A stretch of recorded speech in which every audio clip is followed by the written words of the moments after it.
Welcome to the Stormkeep, episode 85. We're going to be doing season 2 GHB list building tonight. And we've collected a bunch of lists from our incredible Discord server where there's so many great people contributing every day, trying to crack lists, trying to crack the meta, trying to make Stormcast as best as we can be. We have a very deep roster, so as you'll see today, there's a lot of options when you're coming into play Stormcast. My name's John. I'm Corbs on the Discord, and really excited to see you guys here today. Yep. Paul's here too. So is Magog. And Luis. Before we start the video, I'd like to give a shout out to the sponsor of this episode, Mindtaker Minis, a community-focused shop in Vancouver, Washington. They provide space for local clubs and groups for wargaming and RPGs alike. They carry modeling supplies, terrain, dice, and have a sizable collection of 40k, Age of Sigmar, and Warhammer Fantasy in stock. In addition to reselling Warhammer, they will also buy your unused miniatures. If you've got a big pile of shame in the closet, you can turn it into cash or trade it in for store credit. Visit mindtaker.org and use code STORMKEEP5 to get 5% off your next online order. Thank you to Mindtaker Minis for sponsoring this episode, and now on to the show. Some people may remember a series we did on the Stormkeep called Lords of the Storm. We did that for all of 3rd edition and the start of this one. We are rebranding that as the Gladitorium. And the reason we're calling it the Gladitorium, first off, it's a cool name. It sounds cool, right? But it is also the name of the arena that Malarian gifted to Sigmar so that he could train his Stormcast Eternals in endless perpetual conflict where they could kill each other and then just get back up again like nothing happened because it's all shadows and illusions. And Malarian is using that to spy on the Stormcast for perhaps nefarious reasons. So there's a cool narrative hook. We're trying to be a little bit more lore-focused here on the Stormkeep. And the other reason why we are rebranding it, well, that will become apparent soon. So stay tuned to the channel to see what's coming next from the Stormkeep. So let's talk about what we consider when we're building lists in Season 2. I've got 4 main bullet points here, and we can kind of just have like a free-form discussion before we jump into the lists themselves.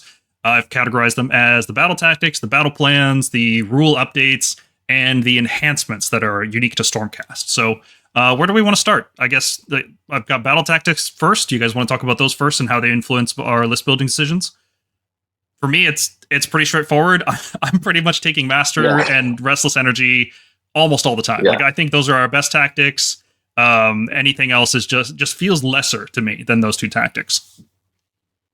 I think there's a lot of conversation going on right now about the battle tactics that's very meta to whatever army you play. And I don't know if that was intentional by GW or, whether that's just sort of how things are landing. But I think it's really interesting. Definitely agree. Master of the Past, Restless Energy for Stormcast. If you're playing Stormcast and these are still, you've only played a few games this season, I would sort of look at those ones as your primary 2 to just take out. And then as the year progresses, maybe start looking at other ones. Well, I looked at the Tacoma breakdown for lists and what tactics people were taking. I think Restless Energy is a very popular. It's a top 3. I think the other 2 are Scouting Forces, and I think it might have been Master of the Pats. For Stormcast, I think Master of Pats and Restless Energy is the way to go, unless you build a wildly specific list towards Scouting Forces, or if you want to take a risk with the Gary Knight Treasure one. I can't remember what that one's called. Intercept and Recover. Correct. Yeah. Yeah, that's the one I played in my first 2 games and was a little bit disappointed both times. It is really difficult to choose a tactic that your opponent then gets to react to in a very specific way. And you're always going to play, against units that you're just not going to be able to kill, or you're going to have to overextend to kill, or they're going to be, hidden or too difficult to kill. So I think unless you're guaranteed to table your enemy, which is, especially nowadays, very much not super common. It's very difficult to run the treasure trackers. Every time I play Intercept and Recover, I think to myself, this is a lot harder to do than I thought. And also, people are just putting it on support heroes, which usually aren't the right thing to kill. So if I have to kill 3 support heroes, why don't I just do Master of the Paths where I only have to kill 1, and I get to pick which one it is? It just seems like Master of the Paths is better, almost strictly better than Intercept and Recover. There's so many scenarios, like giving that control to your opponent just is a terrible idea. I think a lot of people are taking Restless Energy, especially with other armies, because it feels like a win more. There's going to be a lot of times where you don't score the strike or the domination. Or strike is the middle one, right? A fray, strike, domination. Okay. Yes. Yeah. Okay. So that requires controlling every objective in enemy territory and then every objective everywhere. And usually you're not doing those unless you've already won the game. So I think that one kind of feels like it feels like a win more. But I don't think that's the case for an army with a lot of teleporting and fast threat ranges. Armies like Stormcast that can be strategic with where we put our units and when we put them there. I think that one's not a win more for us. I think that is a, follow the plan and score this, by the end of the game. I agree, because there's some alpha armies or some like daughters or other armies that they're going to have a little castle that are going to throw everything forward, and we are able in that turn 4 and 5 to at least get the strike, or at least get the objectives in your opponent's territory, even if you're not fully tabling your opponent. I think that's definitely possible to do. So I think it's a really good one for us. Mm-hmm. Now, Mergonk, you mentioned Scouting Force. I think that's possible for Stormcast, but there's just too many times where a regular Stormcast list probably doesn't want Scouting Force. We love to put stuff in reserve. We're typically using units like Night Judicators, which can't be scouts. We're using Stormdrake Guard, which can't be scouts. The stuff we use that is scouts is very limited, and that stuff's also usually in reserve. We might bring multiple questers, but one of them is on the table to quest mark, and the rest are usually in reserve. Yeah, reserves are way too integral to our strategy for us to consider scouting forces. Now, that's not to say you couldn't build a completely ground pounder Stormcast list. It's just most of the lists we build don't revolve around that, but so we typically don't end up going for it. Yeah, whichever hero from the Discord is going to build an 8 Quester Soulsworn army, you know what I mean, and go take a 5-0 at a tournament, take Scouting Force. It'll be perfect. 8 Quester Soulsworn and a Bastion. See, even if you do that list, you still want to put a bunch of them in reserve, right? And also, if you use Bastion's move to leave your territory... But you'll have enough. Sure. If you use Bastion's move to get out of your territory, you can't be a scout anymore, because that ability happens in deployment, and scouts are picked at the start of the game, which is the start of the first round, which is after deployment. Is it wholly within? You have to be wholly within your territory, yeah. Oh, oof. But you're 9 inches from outside your territory, so you're fine. Sometimes on some battle planes, there's a huge neutral zone. So if you move out of your territory at all, you just don't get to be a scout. I'm just trying to egg someone on to be the hero here. No, okay. Here's the list for Scouting Force. Hear me out. The list for Scouting Force is Stormdrakes and Night Judicators as your hammers, and then you just bring a ton of Liberators and Vigilors and stuff that you can just put on the table, so that your opponent is incentivized to kill all of your screens and leave your really important units alone. Because if you're trying to score Scouting Force with your hammers, that's not the way to go. That's a tough way to play. No, for sure. Another thing to consider, not just your battle tactics, but enemy battle tactics. When I'm building lists these days, I'm thinking to myself, well, which units in this list are going to hold the Gyran treasures? Let's say they're playing a very aggressive list and they plan on tabling you, and they're not really concerned about all the limitations of that battle tactic. You still should consider which units in your list will hold it. If you end up with a list that has 6 units and you end up putting treasures on something like Krondys, well, I'm going to tell you, the real treasure there is Krondys, and you're just giving your opponent a twofer by killing him, by incentivizing him to kill Krondys. So you want some disposable stuff, you want some cheap stuff, you want some fast teleporty stuff, things that you don't necessarily need to win the game, that you can throw away early so that your opponent goes up on points and then you become underdog. You don't want to put it on your important units, so you need some less important units in your list. And that ties in nicely with another point. In order to score Master of the Paths and Restless Energy, you kind of just need a lot of units. We can't really run the 1-drops that we used to with 5 units and still max score all our battle tactics. You just run out of units too quickly if you try to do something like that. I'm loving lists with 9, 10, 12 units sometimes. Sometimes unreinforced is just the way to go. It gives you more strategic options, gives you more screening options. So I think all of these things kind of come together to shape our lists. And that'll also fit into the battle plans nicely, because many battle plans have 4, 5, 6 objectives, and some of them are very spread apart, 45 inches apart in some cases, horizontally. And you just need to be everywhere on the board all at the same time. And if you're running, a Krondys and 6 Javelin Paladors, they can only be in 2 places at once, and there's not a lot left in the rest of your list. Yeah, I've been playing with 6 units, and it definitely, like, you got to make sure you get that heaven set at some point, but it definitely can feel like just at the borderline of not enough units. Yeah. I do think an 8+ is a good general sort of rule to play, though I am liking my list, so I think I think my 7's okay, but it is tough. It makes it very difficult, which I think is really good for the GHB. I think these maps are like really solid. I'm glad that they've sort of moved that way, because you can't just have like a Death Star of 4 or 5 units, 1 drop, and win on primaries. You can, but your plan to win, your path to victory becomes a lot more fragile, because your opponent can spread out and just like waste your time, and you cannot be everywhere at once, especially since a lot of these maps have 5 or 6 objectives. So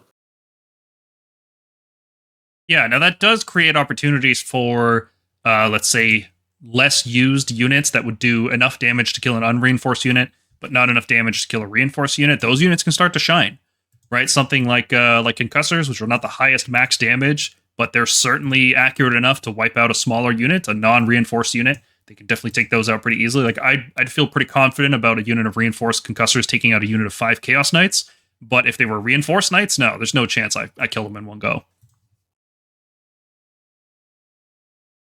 Yeah, it is really interesting. There's a bit of a counterbalance there. Like when you run an elite army like ours, or like slaves, for example, you're almost like, you don't mind if people are running a bunch of MSU, because you can just sort of explode units as you move forward. So it's not that bad, as long as they're not like completely gumming you up and screening you. So yeah, there is an interesting like counterbalance there for an army like ours. Next thing I consider a lot when I'm building lists is that obscuring is everywhere. Now, obscuring has been overhyped, not because it's not important and not because it's not, everywhere. It's just that a lot of people said, oh, obscuring is here, shooting is dead, nobody's going to bring shooting anymore. Shooting's still really good. It's still the best way to play the game overall. You need some shooting in a Stormcast list. I don't think you can play properly without it. But if you bring too much shooting and you play against a savvy opponent and they properly hide all of their key units, it kind of just makes those shooting units a lot less useful. So I think the right thing to do is maybe bring at most 400 points of shooting, or maybe something like 2 Knight Judicators and then reinforced Tempestors, because Tempestors they're kind of a shooting unit, but not really. They're also kind of a melee unit. So I think a good mix is best right now. You can't just go all in on shooting, and you can't go all in on melee either. And the last thing I think Stormcast players need to consider when list building is their enhancements. Like if you're playing Stormdrake Guard, for example, you absolutely want to bring both Beacon of Azir to recycle them, and you want to bring Lightning Echelon so you have a more reliable, like if the Rampage fails and you're not able to get out of combat range, then you could still have Lightning Echelon to strike first. I think those 2 things are absolutely necessary when you play Stormdrake Guard, and that constrains your list building, so all of a sudden you can't take Sentinels of the Bleak Citadel, so Reclusians end up being a lot worse. You can't take Thunderhead Host, so you can't spam a bunch of Questor Soulsworn. You can still get a couple, but not too many. In terms of artifacts, we have 3 very, very good artifacts. We have the Quicksilver Draft, which is, I don't want to say it's necessary to play some units, but it feels like you shouldn't use these units without it. Things like Grandhammer Annihilators, Concussors, and Reclusians. I feel like if you're not bringing a Quicksilver Draft with the right hero to activate the Strike First combo, it's not really worth using those units. Like, you need a really good reason to use Reclusians without a Quicksilver Draft. I don't know. I keep seeing these lists with where people take, and 6 to 12 Reclusians, and they don't take Quicksilver Draft. They just take raw dog it, and it seems to be working out okay for them because it turns out like the 3-up save, 5-up ward, 3-up ignore an ability, it makes for a pretty tough cookie, and it hits back pretty hard. But that obviously like it might not suit your playstyle against every army. I think the Quicksilver Draft Strike First is just such a good trick for that unit to have, and without it, it's like an upgraded Quest or Soulsworn that can't teleport itself and has to have a certain sub-faction. Yeah, Quicksilver in some combos, let's say that is taking the best of your units, but probably with Annihilators, with Grand Hammers, I couldn't take the Grand Hammers without Quicksilver. But some and others like Reclusions, they are still strong because they can deny some abilities or not core abilities. But yeah, it feels not the best. I would say the only exception to that is if you take a complement of like 6 shield annihilators to sort of give you pseudo Quicksilver Draft where you're just trying to either strike first or make them strike last. Yeah. Reclusions are probably the most usable unit of the ones I mentioned. Like, I wouldn't use Concussors without a Lord Celestant to give them strike first, and I wouldn't use Grand Hammers without a Lord Celestant. Reclusions are like, if I have Iridan and I have Prosecutors and I have like a Lord Vigilant, I might take the Reclusions without the Quicksilver. Yeah, I could. Yeah, I think out of the list here, Paul, for sure. Like the Reclusions have a little bit more utility. They have the potential 5-up ward. I think it's an automatic if you're bringing reinforced Concussors or Grand Hammers because they're gonna if they get attacked and assaulted, they're just dead. Yeah, right? those units don't. Very careful with those units. Those other units don't have any other defensive utility. Grand Hammers, especially, they're slow and they don't have any defensive utility. So if they don't strike first, they're just low wound count. Bad point. Unit. Yeah, low wound count per point. Yeah. You're gonna get smashed. Like they absolutely take Quicksilver Draft. Maybe the Reclusians, it's a flex, depending on what you're gonna take. But whether you have points, or not, or like what kind of list you're trying to build. Yeah. Yeah, correct. The other two enhancements that are really, really good and like worth building a list around. There's obviously Beacon of Azir. That's the best artifact ever made for any army. Oh my god, it's so good. It's hard to not run the Beacon of Azir because like we can recycle on a 2+ all the time, right? We can always translocate in the enemy turn. We can bank points and then we can try to chant in the enemy turn to avoid damage. But having it guaranteed once per game, it just lets you make so many better plays. You can take riskier plays because you have a guaranteed translocate out. It's just so good. And Sigil of Morta, if Beacon didn't exist, Sigil of Morta would be the best enhancement in the game. It's super roar that also stops rampages, and it also spends the command points. Good lord, is Sigil of Morta good. But the Beacon is just better. It's just better for how Stormcast want to play. Yeah, absolutely. Beacon's really stood out for us because it's enabled us to be more aggressive with units that we were a bit more careful with before. Obviously, this is very much highlighted in the Stormdrake Guard. But, the ability to combine the Stormdrake Guard's Rampage with then allowing them to maybe have, because they get more movement, then maybe have a guaranteed power through to get back to within 12, or maybe they're just within 12 when you do the combat, is such a huge benefit to be able to get them back out. We always had the ability to do that, and I know a lot of us would set up. I mean, I have countless stories I could tell you of setting up a Relictor within range to be able to recycle. Mostly because the Relictor has to be there to get the -1 to the ward, but also just because, if I can recycle this unit, it's going to be amazing. And you would roll a 1. Yeah. Like it just always happened in a tournament when you most needed it. So taking that away not only gives you the confidence, but it also creates a situation where the enemy has no ability to interact with it. So it causes them to constantly doubt how close they can get to your unit, that you're then going to be able to eventually, like 2 turns down the road, get out. And so now all of a sudden they're staying like 16, 18, 20, 24 inches away from your big hammer. Now your hammer is sort of presenting this big range and big pressure that it may not have had before. And I think that fear that it puts into the enemy is even more powerful than the actual ability itself. That is actually pretty comprehensive. It basically leans into something we already wanted to be doing. Like the last tournament we went to, Corbs, with Paul and I were at Brewski in April. We were constantly counter-translocating on the opponent's turn and messing up their plans, messing up their tactics any way we could. Well, you were. This just lets us do that. I was rolling ones all week. Okay, sure. But I'll say this just lets us lean into that playstyle without the risk of, oh no, I rolled a 2 or a 1 and I don't have enough ritual points, or I failed my prayer entirely. Yeah, it's also really good for like doing a prayer on your turn and then knowing you still have a guaranteed translocate in the enemy turn. There's been a few times where I'll bank points, I'll translocate a different unit, not the recycling target. Maybe I'll translocate like some Tempesters in range to shoot something, or a Wizard in range to cast or unbind a spell or something like that. And it's like, okay, well, all my ritual points are gone. It doesn't matter because I still chant on a 7 on the next time. Like, it just, it's just nasty. Yeah, and feels so good in the moment that you are interrupting the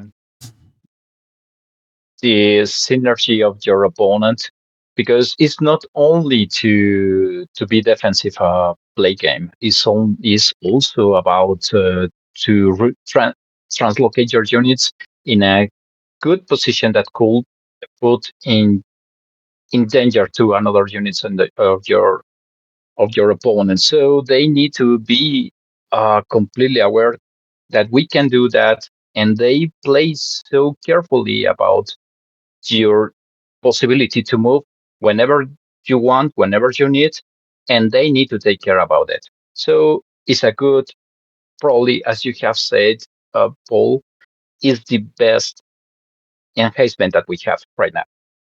Yeah, it's so. If it was in any other army, it wouldn't be as good. But it's just the way Stormcast play.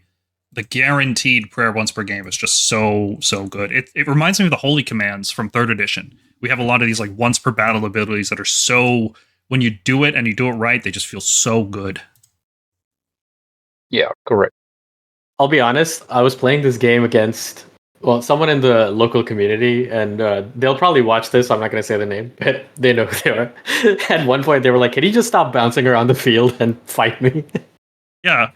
It was bad enough last edition when we were just translocating one unit and like Vanguard teleports as well. But now we have the portal as a guaranteed teleport, and we still have reserves, and we have translocating both turns now. Mm-hmm.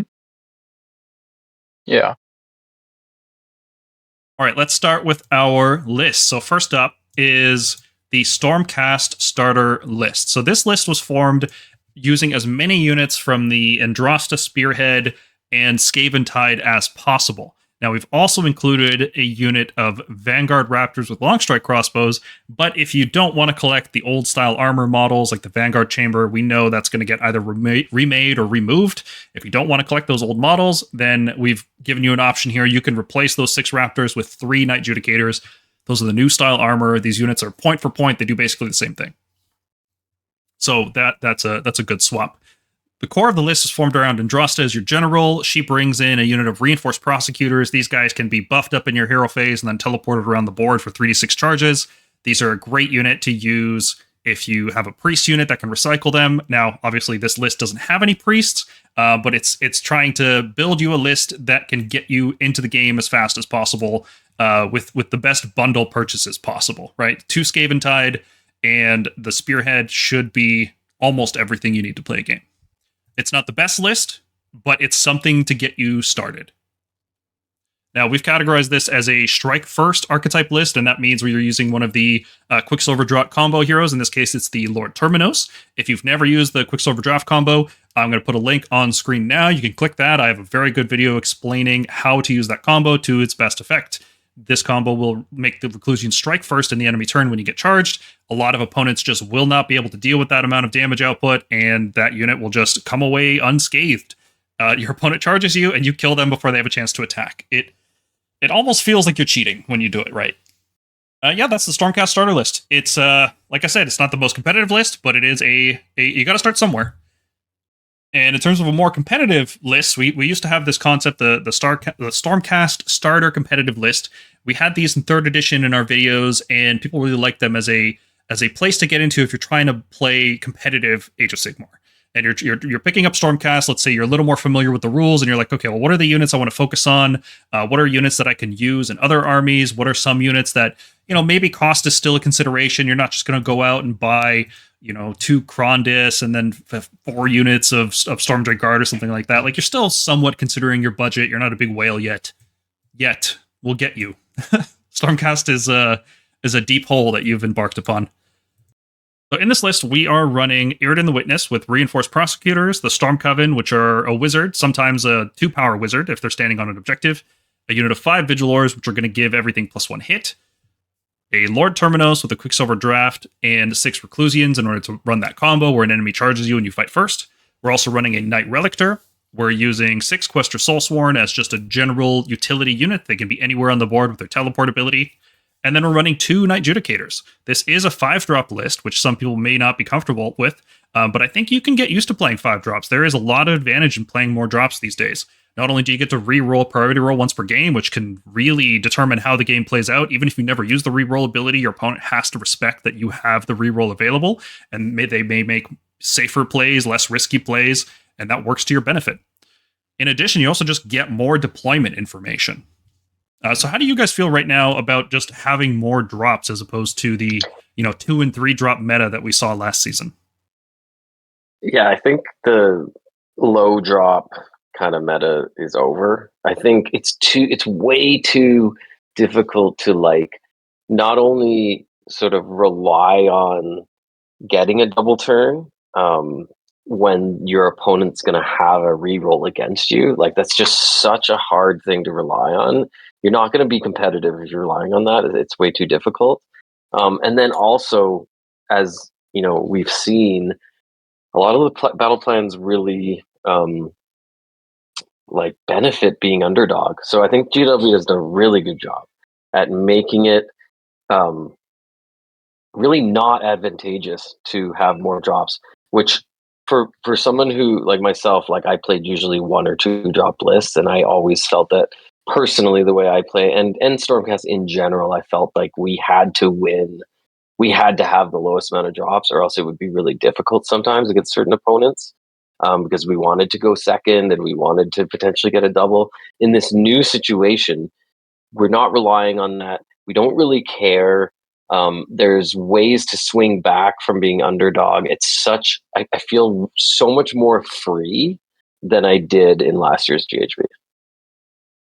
Yeah, the penalty of the underdog right now with 11 points, victor points of difference, is really heavy. I cannot see the double turn so frequently as was before.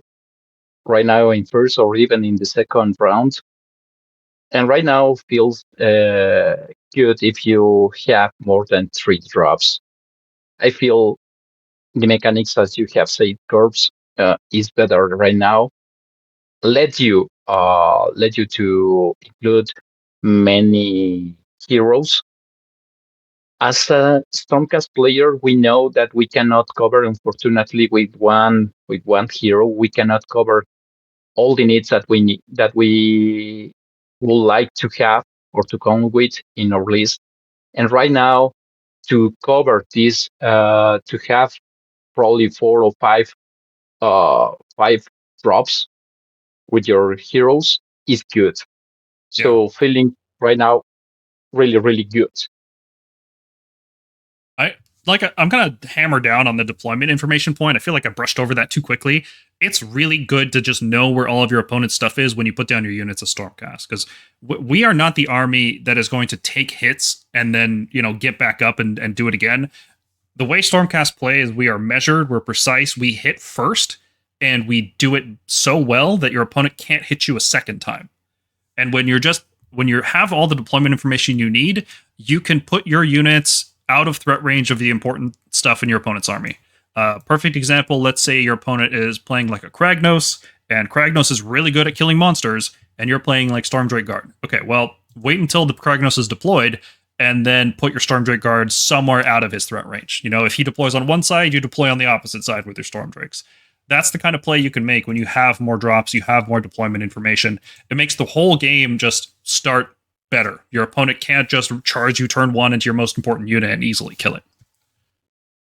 So this list focuses on Irridan the Witness, the new War Scroll with Scourge of Ghyran. I will caution you that if you are getting into Stormcast right now, this War Scroll is temporary and is going to be going away next summer. And the base Irridan is not good, not a good unit. So if you're getting into Stormcast competitively, just keep that in mind. Irridan is a priest, and as a priest, they're able to buff up the unit of prosecutors in this list to give them Rent 2. You buff them up with that. You buff them up with potentially blessed weapons as well from the Knight Relictor. You buff them up with Finest Hour. You send them through the portal somewhere useful, and you try to get a 3d6 charge off. Hopefully you kill what you hit.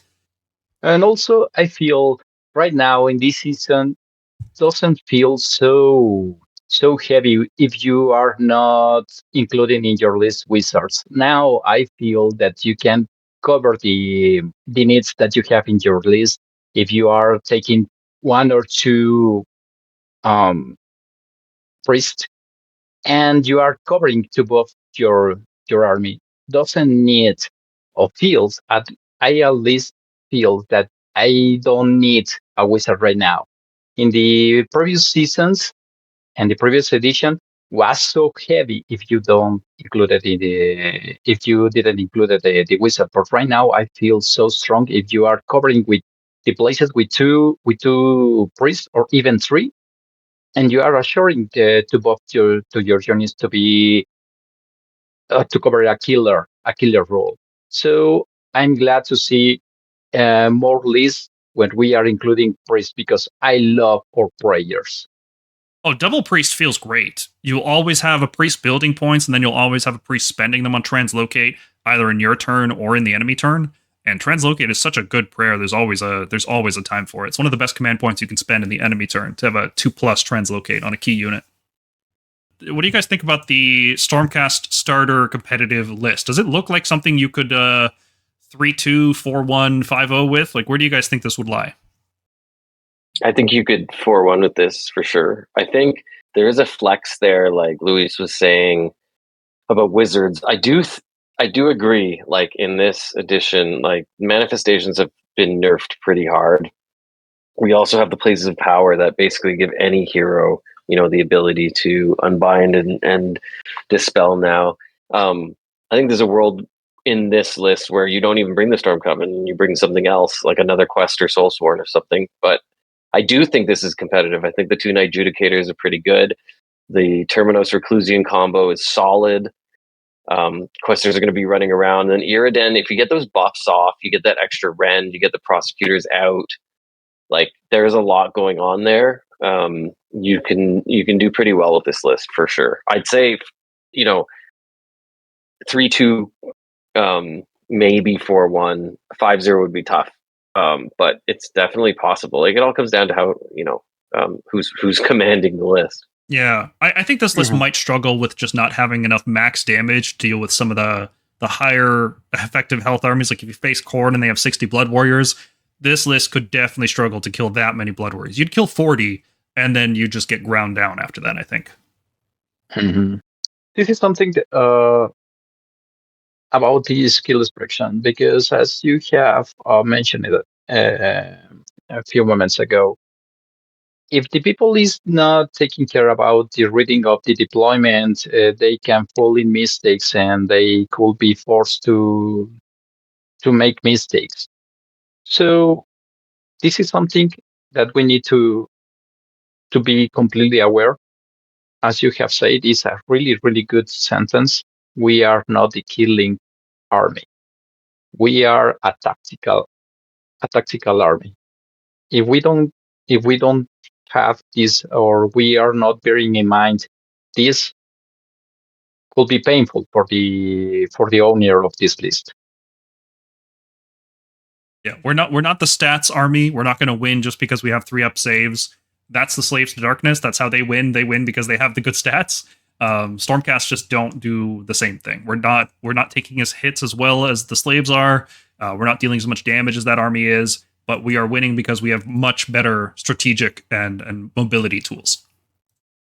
Yeah, it's more about how to locate our units, how to spread our army in the board, and then reading to the opponent's movements and so on. So we are a really tactical army in my concept. All right, moving past the starter list, let's get into stuff that we've been building, and we could talk about our playtesting with it as well. My first one here is called the DracothQuest. It's a Thunderhead host list because it's got 2 units of Questor Soulsworn that are going to be given +1 hit, either by the Vigilors or by the Tempestors or by the Concussors. There's just a lot of stuff that can get +1 hit here very easily. The list has 5 drops with 5 heroes. First up is Lord Celestant on Dracoth. He's running the Quicksilver draft, so you can get a Strike First combo with the Concussors. There is a reinforced unit of Concussors here, so they're going to do a ton of damage when the enemy charges in. They're also going to disable commands. They're going to do crit mortals, and they wound on 2. So it's a big hit when they get charged. They get to hit the enemy first. Tempestors are kind of an all-around unit. Sometimes they're a shooting unit, sometimes they're a melee unit, sometimes they're something in between. One thing I still haven't finalized with this list is if I want to run them reinforced or if I want to run them in squads of 2. That is something I will still be testing out. Right now, I'm still on the reinforced train. I like being able to resurrect 2 of them with Heaven Sent if the block of 4 dies. I think that's a pretty neat thing to do. 5 Vigilors finish off this regiment because the Vigilors are here to give everything except the companion weapons +1 hit. Very easy to quest to just marker light something up, basically, and they're just a useful screen that you can put in the way when you need something cheap to die to eat, like a Stonehorn charge or something like that. It's got a Relictor and an Arcanum. We need Priest and Wizard in most Stormcast lists. I think Knight Relictor should be in every single list. He's the best model in the whole Stormcast army. He's chanting prayers on your turn. He's chanting prayers on the enemy turn. And he is also giving enemies -1 to wards, which is a very good debuff. Each of these heroes brings with them 6 Questor Soulsworn. You'll find a lot of these in Stormcast lists as well. They're starting to feel like an S-tier unit. They're just so good at what they do for such a low cost. It's very hard to build a list without them. And then rounding it out is 2 more units of Knight Judicators. I really like the 2 Judicators and 4 Tempestor combo. I think that's just the right amount of shooting that you need in most matchups. And anytime that your opponent is being very careful with obscuring, well, the Tempestors are still a competent melee unit. They still have Rend 2, Dracoth mount attacks, so they're not bad in melee by any means. I had 20 points left over, so I went with Forbidden Power. I think Forbidden Power is actually pretty important here because this is not the fastest list. So you want to be able to pull the Tempestors out of combat, not just with Translocate, but also with the bridge. And you can use the bridge to block charges. I think that's another important part of the list. You don't want to be taking charges unless you absolutely have to. And being able to countercast the bridge with a +1 is still a very useful thing to do. For battle tactics, I picked Master of the Paths and Restless Energy for all the reasons we talked about earlier in the video and in our battle tactics video. I think these are the 2 best battle tactics for Stormcast. Every list I have is going to lead into a playstyle that can do these 2 tactics. I haven't bought into the gospel of the Tempestors. The thing is, I'm so spoiled by the Tempestors from our Cometfall days that I'm having trouble, I guess, using them or realizing how they should be used, but maybe I just need to play more and figure that out. Maybe they really are as good as you say they are. They're basically the same unit they were in those days. Just the stats are worse. But everything is worse in this edition, so it kind of... No, right. But the thing is, we could expect them to do a certain brawling job when they went into melee. How do you sort of reconcile that with their worst stats? Previously, I wouldn't care if, let's say, I don't know, 10 or 20 Bloodletters charged me and I got some in combat with my Tempestors. Because I know their melee is good enough to, where I can grind them out. But if it's slightly worse, if I'm fighting, an armored unit like Blood Warriors or, I don't know, a Grave Guard or something, how do you sort of... What are your thoughts when putting them into potential melee? Well, they have Rend 2 on the Dracoths, which are the most important part of their attacks, which is great. They're still 20 health on a 3+ save. And because they're not flying, they can get cover. So you could take a defensive position in just so that you're just about close to obscuring, and then you can redeploy into obscuring, or you can just drop into cover and use them to tank charges. They have the Extremist Chamber ability so that they can reflect mortal wounds on 6s. So even if they never attack, they still get to do some damage, which is cool. And that doesn't count as a weapon attack for fight on death abilities and things like that. or like Squig Herd exploding, or what is it, the new mortar roll thing from Khorne? If they die from a combat weapon, well, Extremist Chamber is not a combat weapon. So I think you just got to lower your expectations. They're not the 440 point unit they used to be. 340 is the right point value for them. I think of them as like almost a unit of long strikes, and they actually fight about as good as Questor Soulsworn. So I think of them as Questor Soulsworn that are faster, have the strike first potentially off Lightning Echelon, trigger Thunderhead Host if you're playing that instead. Yeah, I think you just got to play it, man. You got to just try it out. Cool. I know. I just wanted to get some like notes on like how we're using them differently than when they used with their than how we were with their previous combat profile. Yeah. So previously they were like, so the shooting core we were running before was 3 long strikes, 4 Tempesters. That was pretty much the shooting core, right? And the long strikes were the like soften things up with precision damage and Thunderbolt Volley utility, and then Tempesters were kind of the volume. They weren't really volume, but they were volume enough, right?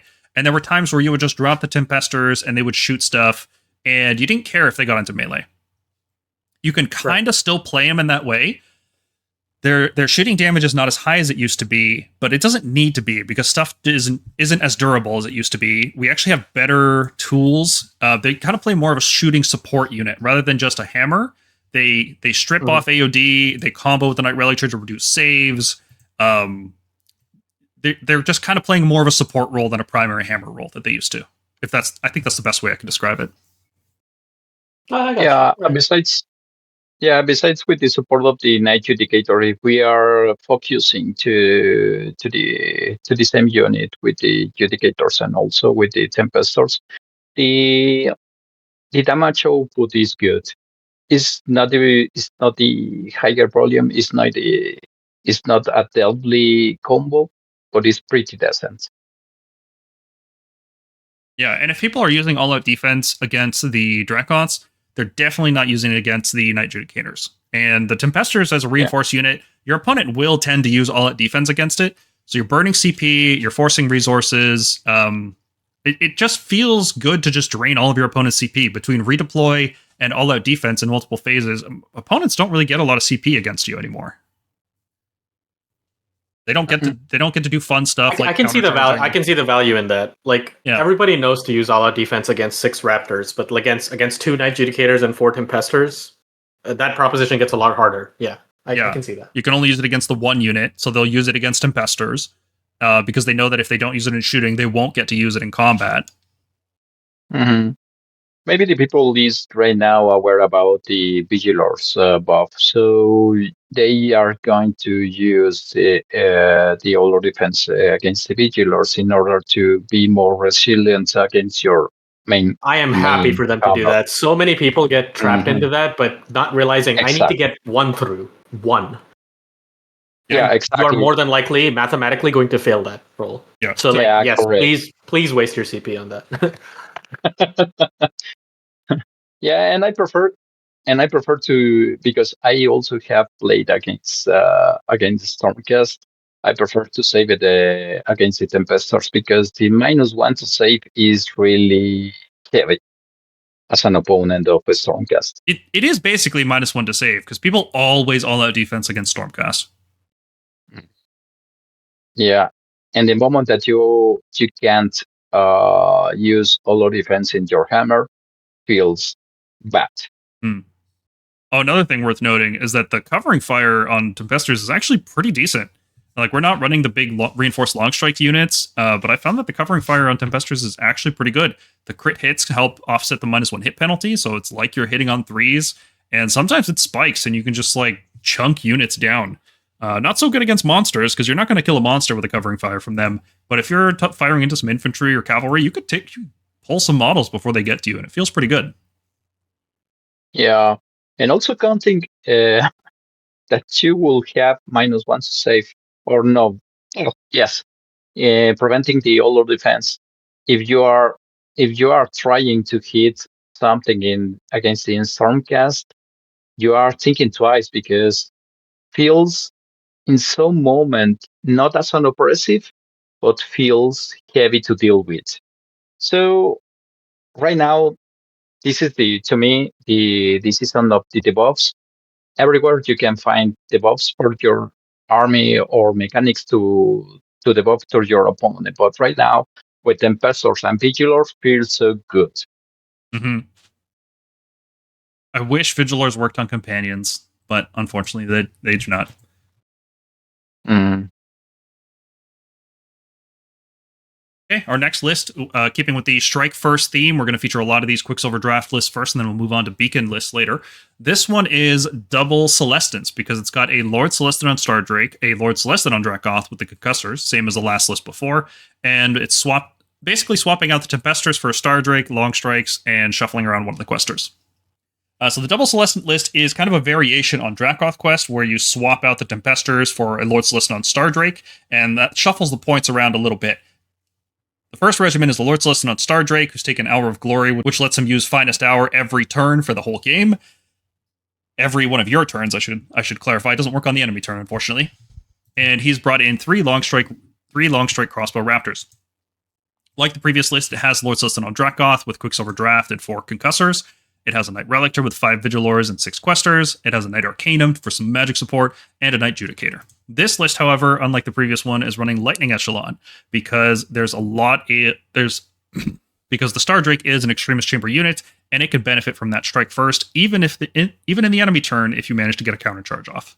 And when you're able to Strike First with the Stardrake, and then Strike First with the Lord Celestant, and then the Lord Celestant pulls the Concussors into combat, and then it's your turn. You can pick a unit to fight. You can fight with the Questors. You can create this devastating chain combo that could just do a huge amount to the enemy army before they have a chance to strike you first. So where the Stardrake fits into this list is it gets through stuff that nothing else in our army does. Right? Like a lot of Stormcast units may struggle to kill a Mortis Guard with +2 saves and a 5-up ward and various, hit and wound debuffs of all sorts. 4-up wards, ethereal units, none of that matters to a Stardrake because the Stardrake is hungry. And when the Stardrake is hungry, it just eats. And being able to just roll 3 dice at the start of every single combat phase, as long as you don't take like a crippling, like a killing blow early on with the Stardrake and it gets multiple turns of this ability, it feels like a really, really good hammer unit. It's 12-inch move, it's 18 health, so it's more fragile than you'd usually spend on a 480-point unit, but it feels really, really good when you can Finest Hour every single turn, you can power through back to safety, you can try to recycle him in a pinch on a 2+ with the Knight Relictor. Like, the Stardrake is just a really good cavalry unit, and you can use him to bring in something like Long Strike Raptors to get an additional shooting profile alongside the Knight Judicator. Like, point for point, Long Strikes and Judicators are the same unit in terms of damage output, but the Long Strikes have some unique utility, like being able to shoot heroes with Guarded Hero, having an extra rend against monsters, and extra rend against heroes. They still feel like a good unit. Okay, so what do you guys think about the Stardrake in this kind of the Strike First kind of concept? So you've got the Strike First Amble with the Concussors, and then you've also got the Stardrake as the faster cavalry type unit. There's so much anti-hero out there. The new Rathacorn Bloodthirster for 410 and like that new Skull Taker. I'm kind of afraid to use the Stardrake now. I don't think he's worth like what is the Stardrake right now? Is he like 460 or something? 480. Yeah, I don't think he's worth that. Do you? I do. Like if you're facing Night Haunt, if you're facing cannons, he just has so many matchups the more you think about it. Because against cannons, he's you a could 24 probably inch just shot. kill the Skull Taker. Now that I think about it, Yeah, you just kill him. It's not a big deal.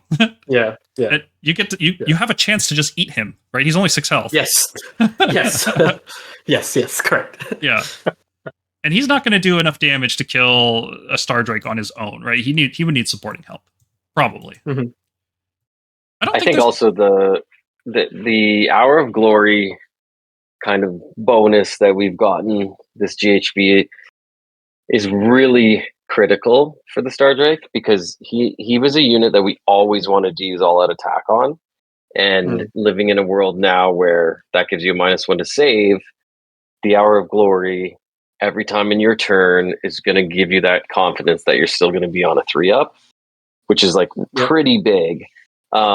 He's always going to last at least 2 turns of combat. It's very rare that he's going to get taken out in one round. And I'll talk about it a bit more in the list that I've been playing, but you can use him almost as like a distraction screen. He's a big model. He's juicy. He's doing a lot of damage. He's eating things. He's pissing off your opponent. He's shooting from far away. They really want to kill him.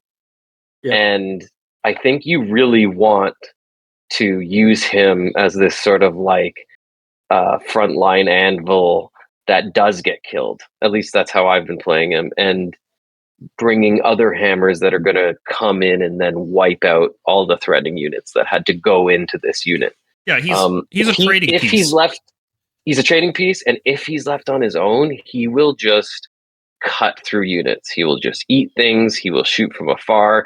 He'll eat little heroes. He's so annoying that they're going to want to deal with him, and that's why personally I think he's a really great combo to take with a really expensive hammer like Stardrake Guard or something else. In this case, the Concussors is also really solid.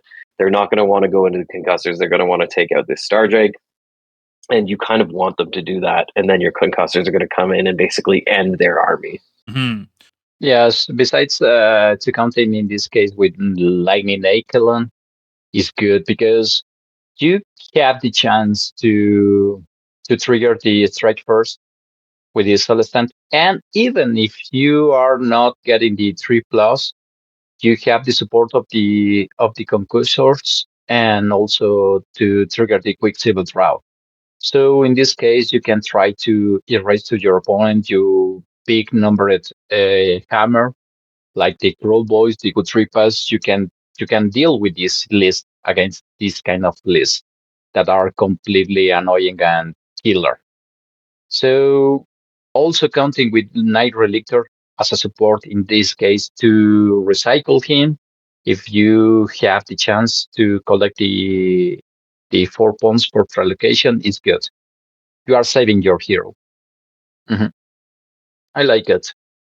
All right, our next list does also fall into the strike first category, but this is a list I kind of alluded to in our Battletome re-review where we talked about Tornus, and one of the things I said about him is that he would fit well into a list that was trying to do specifically Sentinels of the Bleak Citadels, but you splash in some Vanguard units like Vanguard Paladors, the Star Strike Javelins, because he can start resurrecting a bunch of dudes, and you still and the problem with Reclusians is that they're very slow.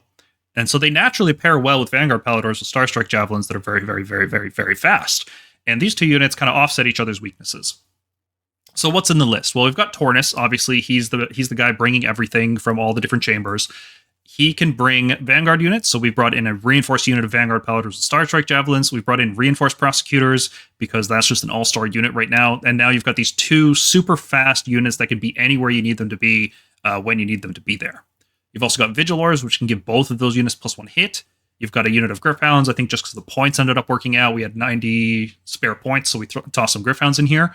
We are running the Lord Terminus Reclusian combo here. Now, the Reclusians get extra value if they're ever being shot or being hit with magic or anything like that, because Tornus can guarantee at least one Reclusian gets up from Rally. Sometimes 2, sometimes even 3 Reclusians can be returned with Rally, which gets pretty silly in terms of value.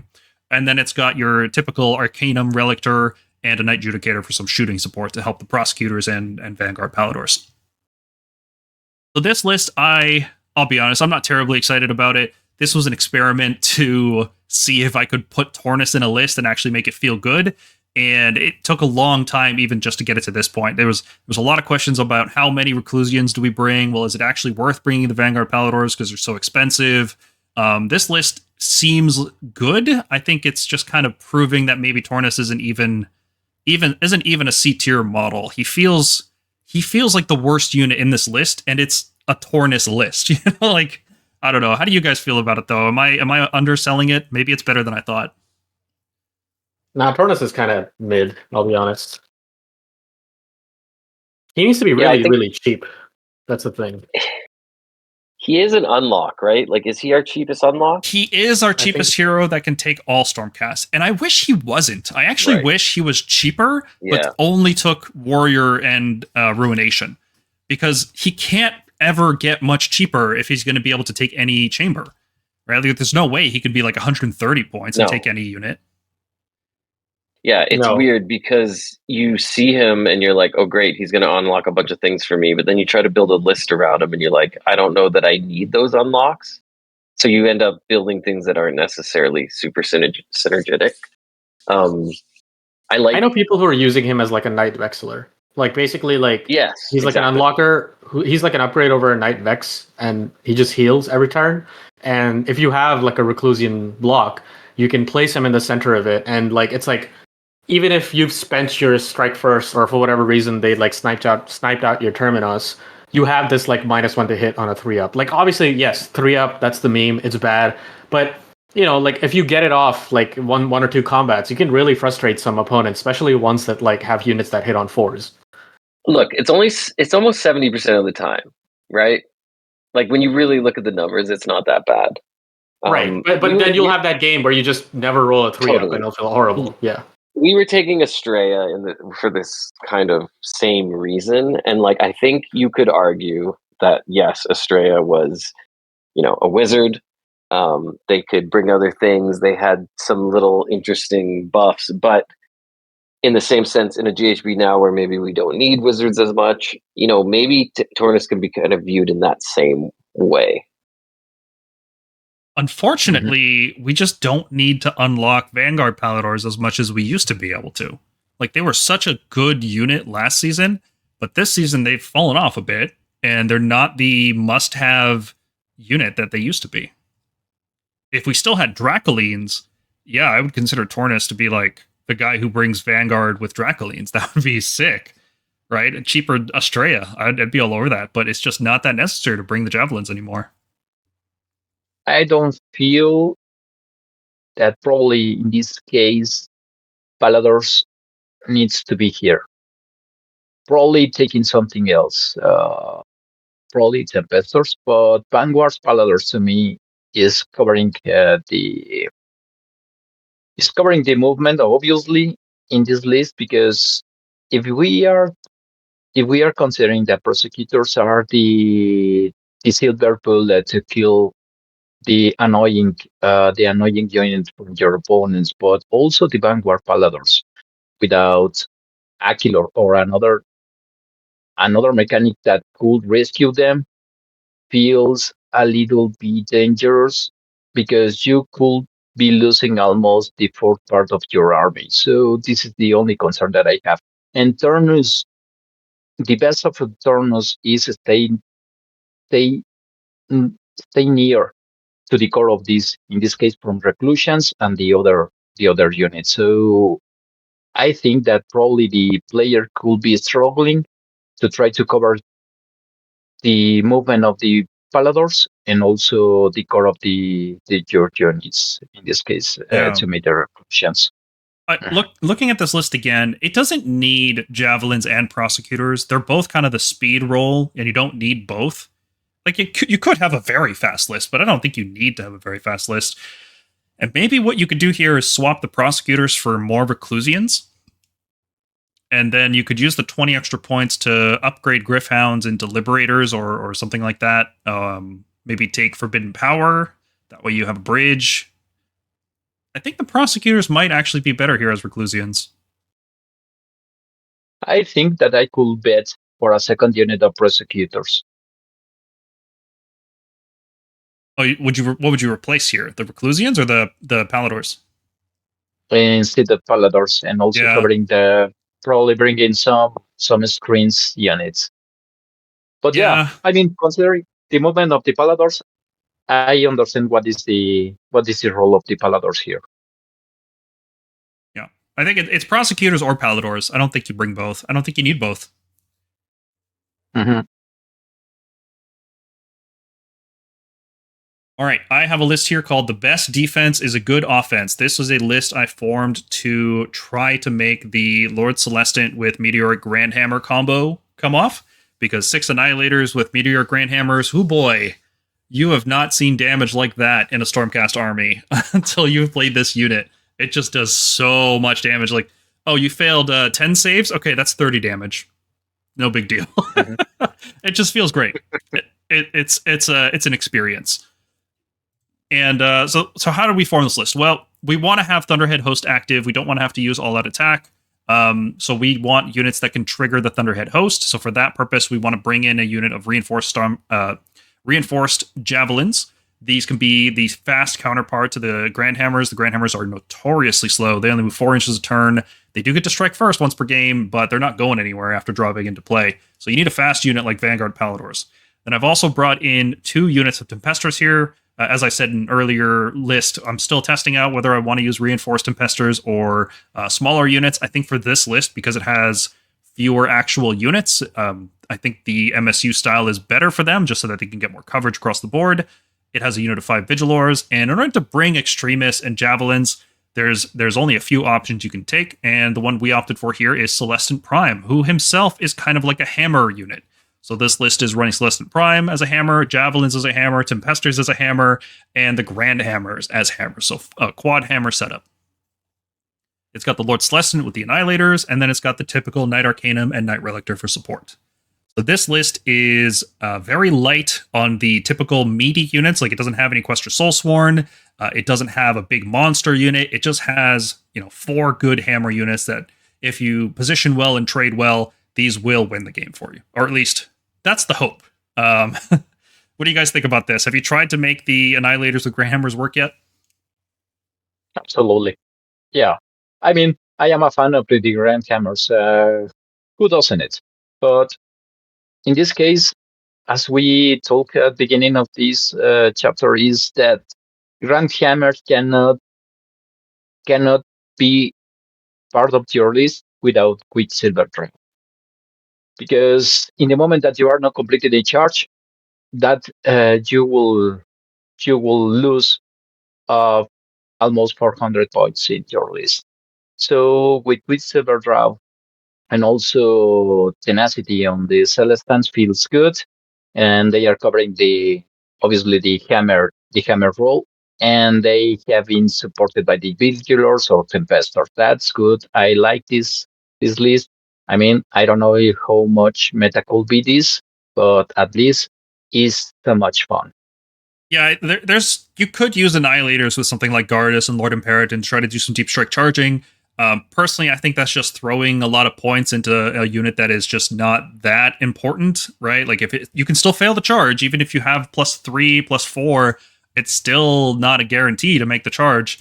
And then you've spent so many points trying to make that unit work. Whereas instead, you could be spending 110 points on a Lord Celestant in Quicksilver Draft, and that's a lot.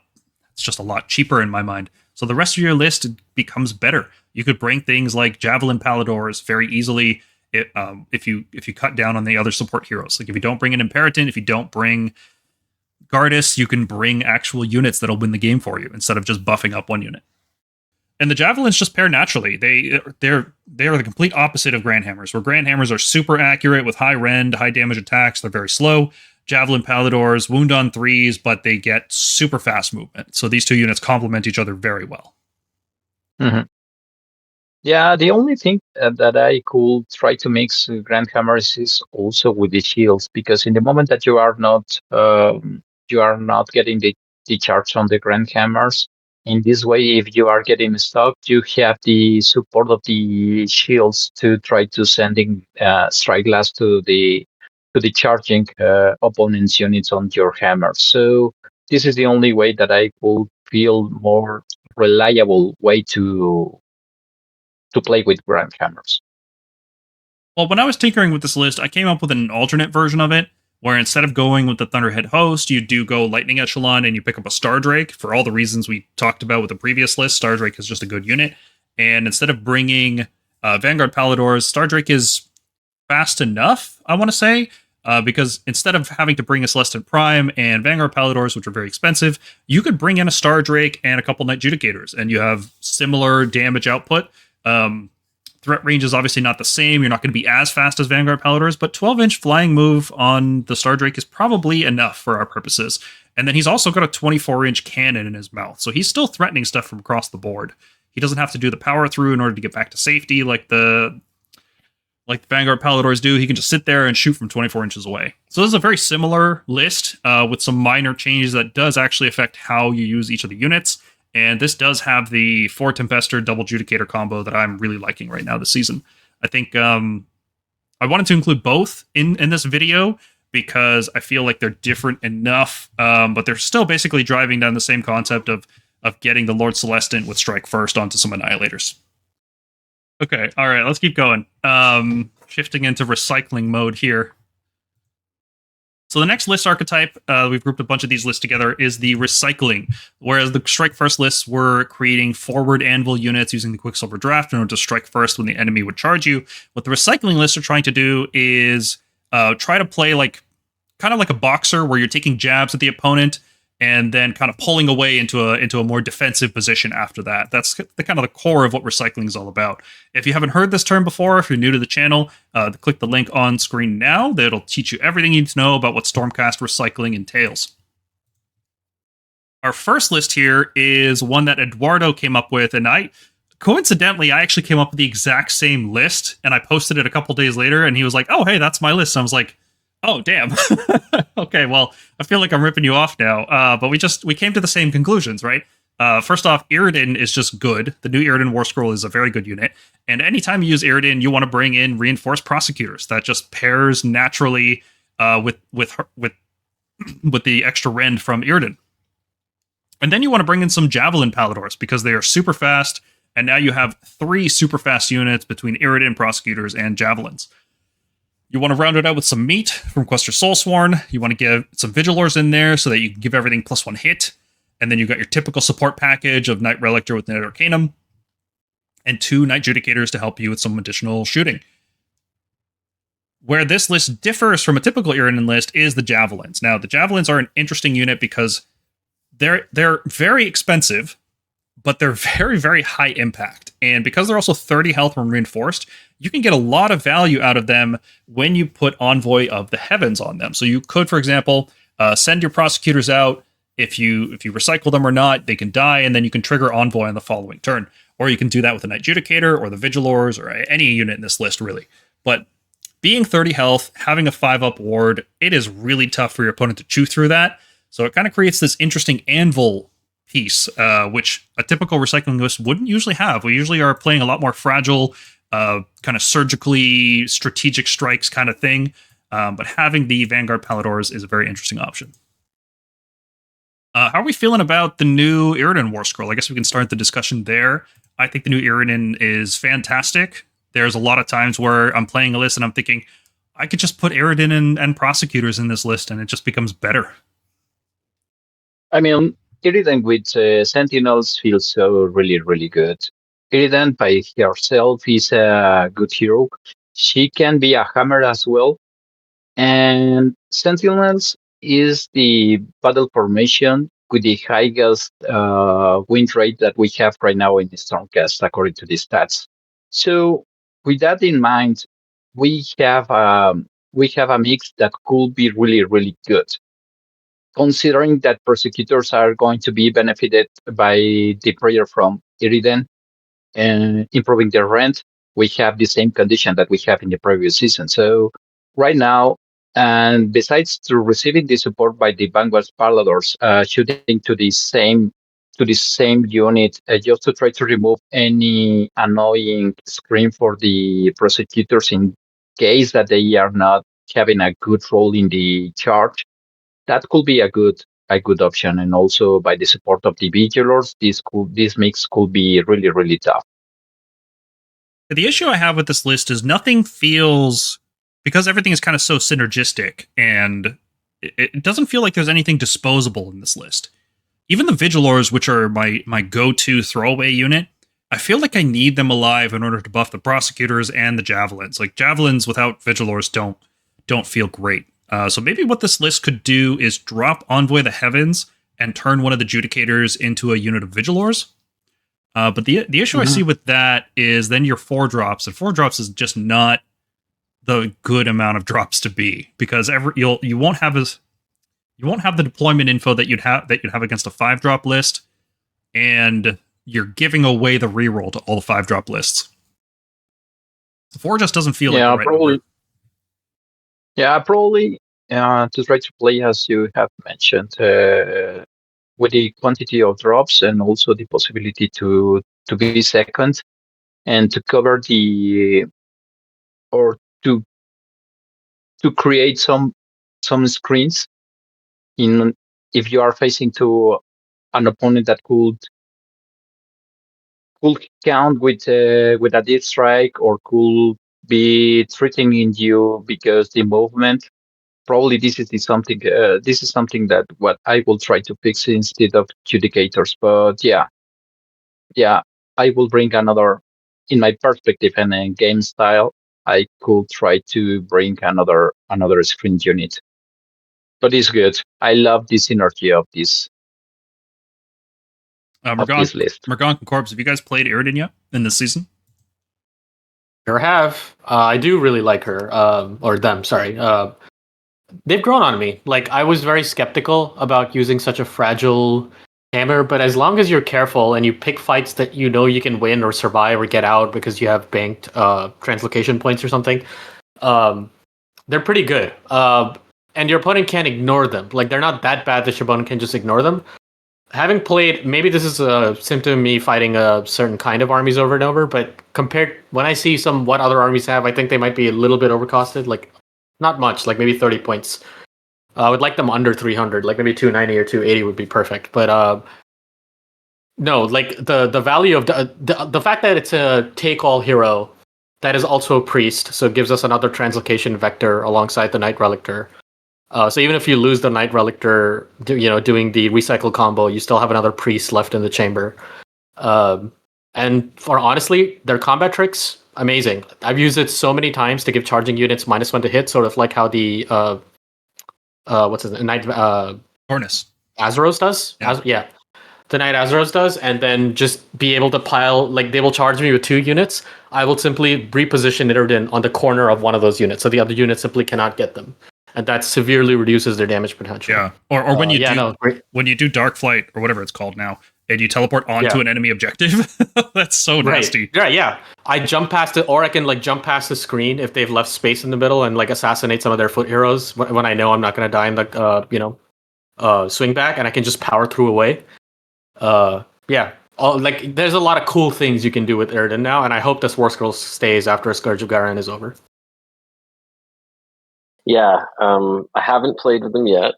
I have a 70%, let's say 60% conversion finish. So I took my Battle Mage on Griffin, which was unpainted, and I've been converting it into an Iridan.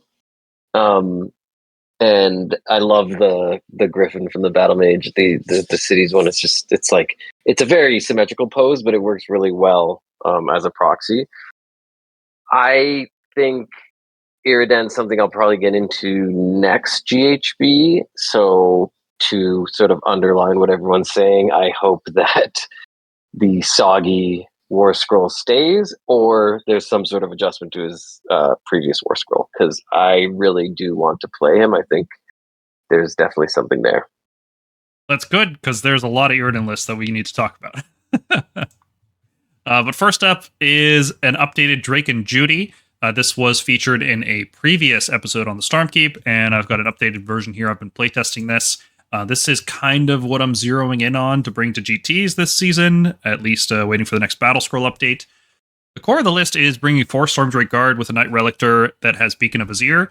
And the goal here is you send the dragons forward, you kill some stuff, and then you translocate them back. You recycle them. That's what we're trying to do in this list. And the Stormdrake Guard are very, very strong and tougher than most Stormcast units, but because they're so expensive, when you lose them, it really hurts. So you want to be very, very careful with how you use them typically.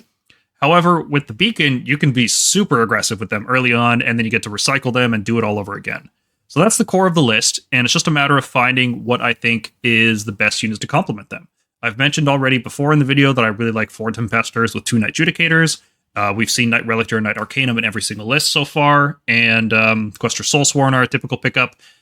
To bring the Drakes, you need a hero that can take Extremis, and this is I'm a little torn on this because I've been trying Vandus Hammerhand because he can bring Extremis, and I've been trying Lord Celestant on Dracoth, even though he doesn't actually have any synergy with the rest of the list. He's just the cheapest hero that can bring this stuff. And the points end up working out nicely so that I could take Envoy of the Heavens. So I could, for example, throw away unit of Vigilors here because I don't need them to buff anything except the Questors and 1 Judicator, because the other Judicator can use the Hound ability to give himself +1/+1. So I can throw the Vigilors away, which feels really good, and then Envoy of the Heavens onto the Stormdrakes, and then they get a 5-up ward, and that feels pretty good. Right now, I'm still working with lances. I think charging is the way Storm Drakes want to play, and there's still a lot of infantry out there in the game, especially stuff like Catacross, which is an infantry. The extra rend on the lances does make a meaningful difference there, especially on the charge when you're damaged too. It's just a matter of dice getting through and dealing those 2 damage hits. Anytime you run Storm Drakes, you want to run Lightning Echelon. You want to make sure that if you fail the 3-up Rampage on the Drakes, you have a backup 3-up Strike First to give you additional flexibility across the board. So you can, for example, charge in Tempesters, Storm Drakes, and Questors all at the same time. You can Rampage with the Drakes and then keep them out of combat, and then you can Strike First with the Tempesters, and then you can hit with the Questors, and then before your opponent has a chance to hit the Drakes, you can still fight at full power. So I think there's just way... Having fun, Corpse? No, just your description was great. Keep going. That's going to be in the video at full volume. I love it. Okay. Yeah, it just I love Drakes, and I'm trying to make them work this season, and this is where I'm currently at with my Drake list. I'm running Aether Rot Machineries, partly because it's free, it doesn't cost any points, but also because there's not that much value with Forbidden Power on the Storm Drakes. The footprint of the unit is so big that it's hard to actually block charges with the bridge, and they don't really want to be teleported around. They're a 12-inch flying move unit. You don't want to be using 9-inch charges on them. There is definitely some value with taking Tempesters with the bridge. I always want to stress how important that is, but I think it's fine. I don't want to spend 20 points just for the Tempesters to teleport around when I already have Translocation. So I know, Corpse, you've been playing Storm Drakes. What do you think about them so far? Not just in this list, but, in general. This is our first list with Storm Drakes. Yeah, so at the beginning of 4th, I tried them out a little bit, and then I kind of gave up with them quite quickly, mostly because Javelin Paladors were just so epic, so hard for people to counter, and they were just easier, There's a lot of things changing, and so I was sort of stuck in the Palador camp for a while. My last GT, actually, just before season 1 of the GHB ended, I decided, hey, you know what? I'm just going to bring 4 Storm Drakes and see how they feel. And I performed very well in that tournament. They were incredible. They did an incredible job, even with the older rules. I think people underestimate their Rampage. I think that the combination, Lightning Echelon is really good for extremist units, right? Because you get that chance at strike first. But if you're taking Storm Drake Guard, it's like an automatic choice, because what it does is it gives you that double chance at getting a strike first. It gives you so much utility, and it's just incredibly powerful. So yeah, I mean, I have been playing them ever since the end of the last GHB, and they haven't gotten out of my list really since. And I do think that they're back. And that's super exciting. I think we overlooked them a little bit last season when they were still quite strong. And I think that you can take a list with 4 Storm Drake Guard to a full tournament win. I think even last GHB we could have done it.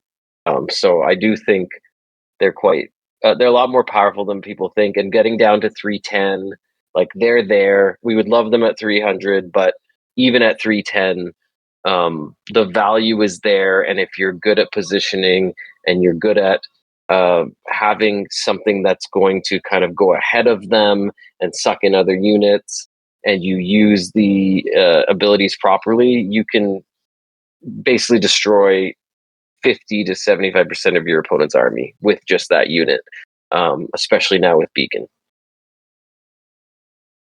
Yeah, well put. I think they are a very good unit. It's crazy that we have to consider them as this fragile thing, like a Fabergé egg that we can't drop at all costs. Because if you look at the stats, it's 9 health per model. You can reinforce it to up to 36. 12-inch flying move. Other armies would use this unit as just throw it forward as quickly, as fast as possible, do as much damage as you can. But for some reason in Stormcast, they just don't feel good when you play them that way, because they're so expensive. When you throw them forward and then your opponent kills them right away, it just it feels like a waste. So we have to play them as this fragile unit.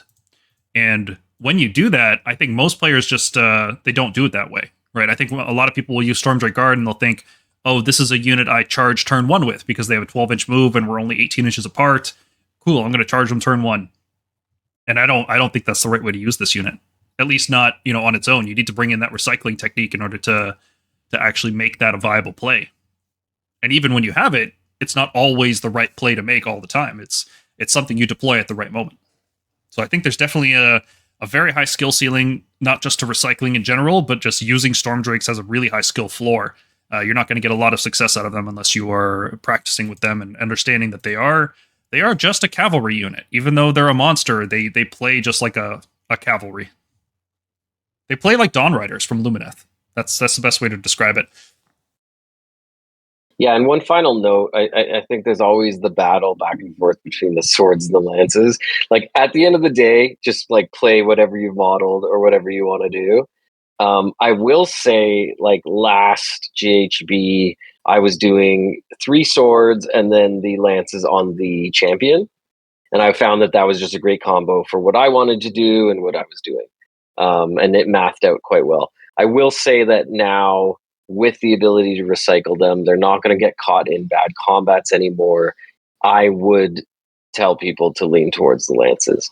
However, I do think it's a conversation that like people get hung up with when they're modeling, and it's not the end of the world whichever way you end up going. There's benefits, like the meta is all over the place, and there's benefits both ways. I would do lances because they're cool, and I know I don't know why they left it this way. Like Stormstrike Palidor's, like the weapon profile doesn't matter, and I'm assuming this will eventually happen to Stormdrake Guard. They're were you being the first tome of whatever edition? There's always like some lag in terms of rules and like what artifacts they wanted to give us. A lot of our stuff is just carried over from 3rd edition. Eventually, I think they'll just standardize the weapon profile. So I would say just build lances because knights should have lances, in my opinion. The sword, how do you hit something with a sword when you're flying around on a dragon? That's just hard to do. Truly, it's one of the most baffling things I find about medieval shows. Why does everyone have a sword? They should have spears. Or halberds or great swords, even. Yeah, I'm leaning towards lances right now, but I think there's still definitely a place for sword drakes. I am actually experimenting on the side with a unit of 6 shield annihilators with storm drakes using swords, because full damage during the enemy turn after you give them strike last is nothing to sneeze at when you're using those swords. Typically right now, I'm not in a position where I'm fighting defensively with Stormdrake Guard. I've usually translocated them out of combat, away from my opponent, so they just don't get the chance to strike. So I'm usually just charging every time I'm using them. So I go with the lances typically. But swords are fine too. There's no wrong choice. It's not like a huge difference between the two choices. All right, up next is Bastians Boys. This is a list featuring Bastian Carthalos, who has the ability to move units in the deployment phase, which is really neat. And he also has the ability to give a free all-out attack. Now, this is very handy if you're using a unit like Tempesters, for example, because they can't fully benefit from Vigilors since a lot of their attacks are companion weapons, and companions don't get the +1 hit bonus from Vigilors. But Bastion can come in here, he can bring any unit he wants to bring, and then he can give some stuff +1 attack for free every single phase of the game. So we've got Bastion, we've got 4 Tempesters, we've also got 6 Prosecutors because we want some faster units. Tempesters only move 10 inches. We want the threat range of something like Javelin Palidors or Prosecutors, and Prosecutors kind of just fit the recycling theme better. We've got 5 Vigilors to buff all these units just in case Bastion's not near them. We've got the Arcanum and Relictor that you've seen in a lot of different lists. We've got 2 units of Questors here, which combo nicely with Bastion because you can move them out of your territory onto objectives early on and really screw with your opponent. And then you've got the 2 Judicators along with the 4 Tempesters for a shooting core. This list plays very similar to the DracothQuest that we talked about earlier, but instead of having that Strike First Anvil combo, you have a very fast Prosecutor block with Bastion giving more command point efficiency to your Tempesters. So instead of having the Strike First trick, you've got the Beacon of Vizier trick, but otherwise very similar lists conceptually. I thought Bastion would be in a lot more lists this season, especially because we're looking for heroes that can unlock Extremists, they can unlock Ruination, they can unlock Vanguard. And the free all-out attack does seem good, especially with Stormdrake Guard. That's something I still need to experiment with, is Bastion with Stormdrake Guard.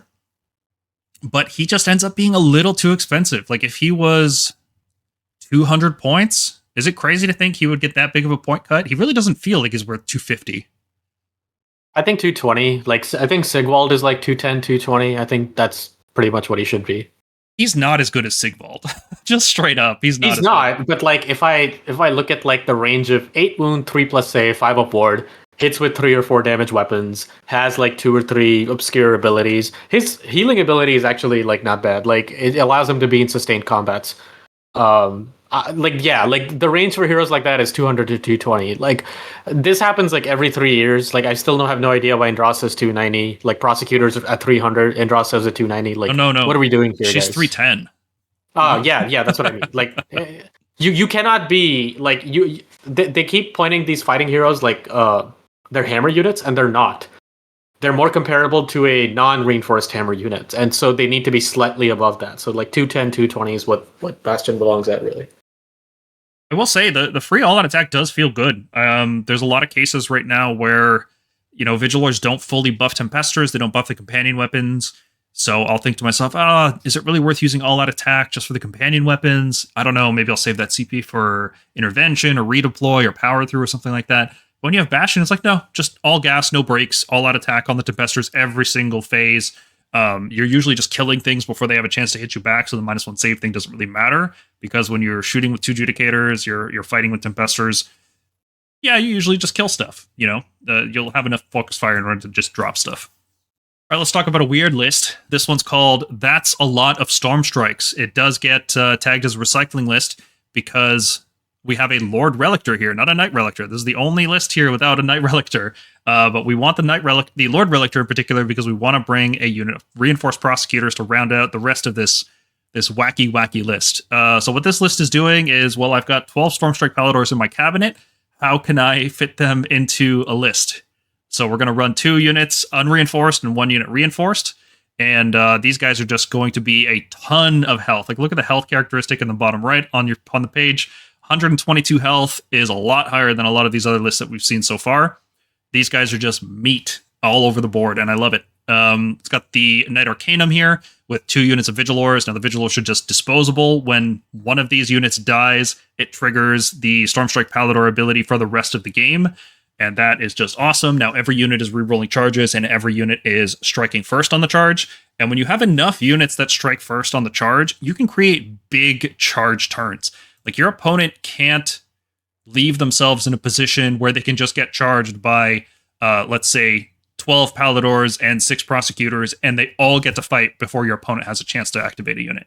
Like, that's just not a good position to be in. So Stormstrike Paladors are kind of cool because you can play them as like this 3-man squad in a lot of lists, or you can just go crazy and just bring a ton of them. And frankly, the more of them you bring, the better they get, because each one you bring just adds to that strike first combo and creates like a devastating cavalry charge. Kind of starts to feel like a Bretonnian army, where you're just getting this big charge turn off and hopefully just rolling through your opponent. This is one of the lists that I would consider putting Scouting Force in, just because you have so many Palador units and so many Vigilors and Prosecutors. Like, you've got tons of units. There's more units here than your opponent could reasonably kill in order to deny your Scouting Force. So I think this is one of the rare times where you can actually pull that off. And it's got the tech of recycling Prosecutors. So you can take a soft turn 1 if you want to. You can lose a Lord Relictor. It's not the end of the world. And then you can trigger Envoy of the Heavens on the reinforced unit of Stormstrikes the following turn. Yeah, this is actually a better list than it looks like. It started off with a meme, but I'm actually thinking this has legs with hoofs on the end of them. What do you guys think? Is it memes, or am I actually cooking here?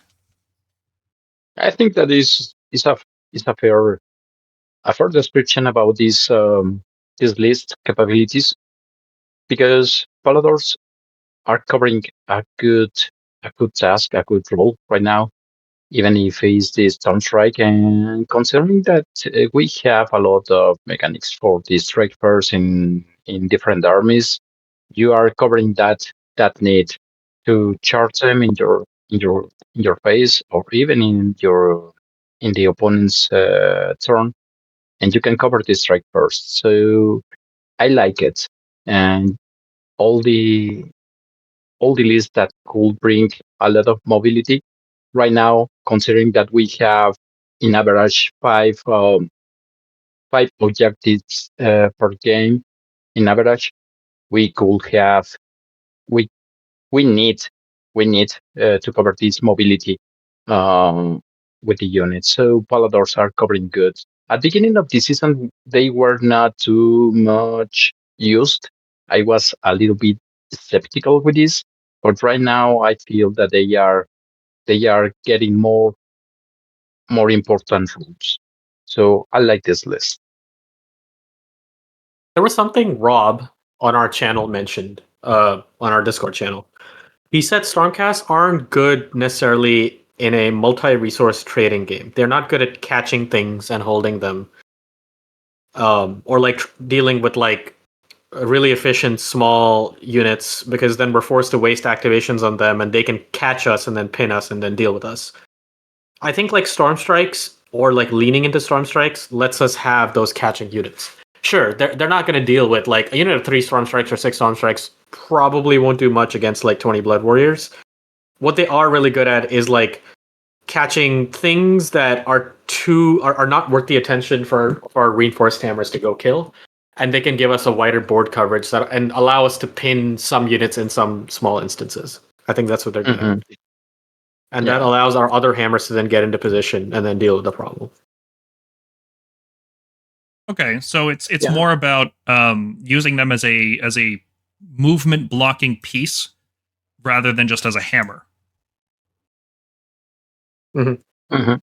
Yeah, I think when the points went down again on them, we started looking at them just seriously as such a big piece of wounds that has a really good buff and gets better as the game goes on and can do, let's say, like mediocre damage. I think, like, when I look at this list, Paul, what I say to you is give me more of them. You know what I mean? Like, I don't think this is enough. I started building lists too, like at the beginning of this GHB, where I was like, how many could we fit in? Like, what would it be like to just be running basically Paladors? And I do think like this is close. I think you can have more. I think there's something there. I don't think anyone is painted up enough to be able to do more than this. But if there's someone out there, like, let us know on the Discord. I want to see way more than this. I want to see 18 running around, just doing crazy things.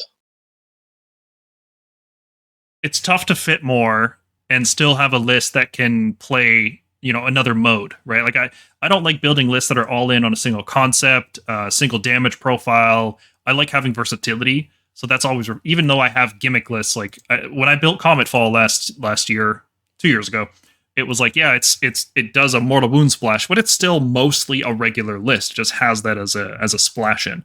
And I feel like the Paladors are trying to do that. Like, I'm trying to keep some sense of normalcy here. But maybe you're right. Maybe you just go all in. But like, what's Paladors. the Vexillor doing, right? Yeah. Okay, like, so let's get rid of that Vex. Let's get the Vigilors out of there. Who cares? No, you know what I mean? You need them. The Vigilors, I think, you could swap one of the Vigilors for Adjudicator here, because the Lord Relictor can just take a Lieutenant or an Exemplar, whatever they're called. Mm-hmm. And then the Knight Judicator can die, and the Knight Judicator can trigger the Warrior Chamber Death ability as well. The Vexillor is a weird choice here, I'll admit. It's something I'm trying out because the points kind of just line up nicely. Because like, you could cut the Vigilors and Vexillors and you would have 250, and then you've got, okay, well, if you take more Stormstrikes, and then you got 60 points left over. So I'm kind of just trying to see if the Vexillor is worth using as a control healing buffing piece, because I found there's a lot of times where my Stormstrike Paladors will take 2-3 wounds, and being able to heal those up actually would be nice. And then the +3 control goes a long way on this unit, because you can make them 10 control. A unit of 3 Stormstrikes becomes 10 control, which is an important breakpoint against a lot of different armies. Like, if you can grind out some other units, like if you charge in and you kill some stuff and you have that +3 control buff, you can take objectives that you wouldn't be able to take before. So it's not something I'm super confident about. Like, I'm obviously, I feel like I still haven't sold you on it. And frankly, I haven't sold myself, but it's something I'm testing out. I think you're close. Yeah. Like, I want to see, like, drop even. I mean, I know the Relictor's in there to recycle the Prosecutors, but, like, I don't know. I want to see, like, Celestant Prime in here as, like, a third turn threat while everything's pinned. I want to see, like, some craziness. Okay. Well, I will I will probably add another unit from another chamber in order to take the best advantage of the Thunderhead cost, because it's only prosecutors here. Is feeling not too much resilient. I mean, about prosecutors without the 5 of Ward. So probably taking another unit, also probably taking away the Stormstrike Paladors and adding one simple unit of prosecutors. well, it's already got prosecutors. Sorry, did I misunderstand what you're saying? Yeah, because Thunderhead cost, the battle formation, is giving us the +1 to Oh, hit yeah. the Okay, 3R. you're saying use the 5 ward instead. Yeah, probably. I mean, if you are taking or trying to take the best from the Thunderhead host, probably adding another unit of prosecutors just to add or to have more chances to give the +1 to hit, and then you can remove the one of the vigilors, as Kurt said, and just to give them the +1 to hit, because probably in this way vigilors are not so much needed.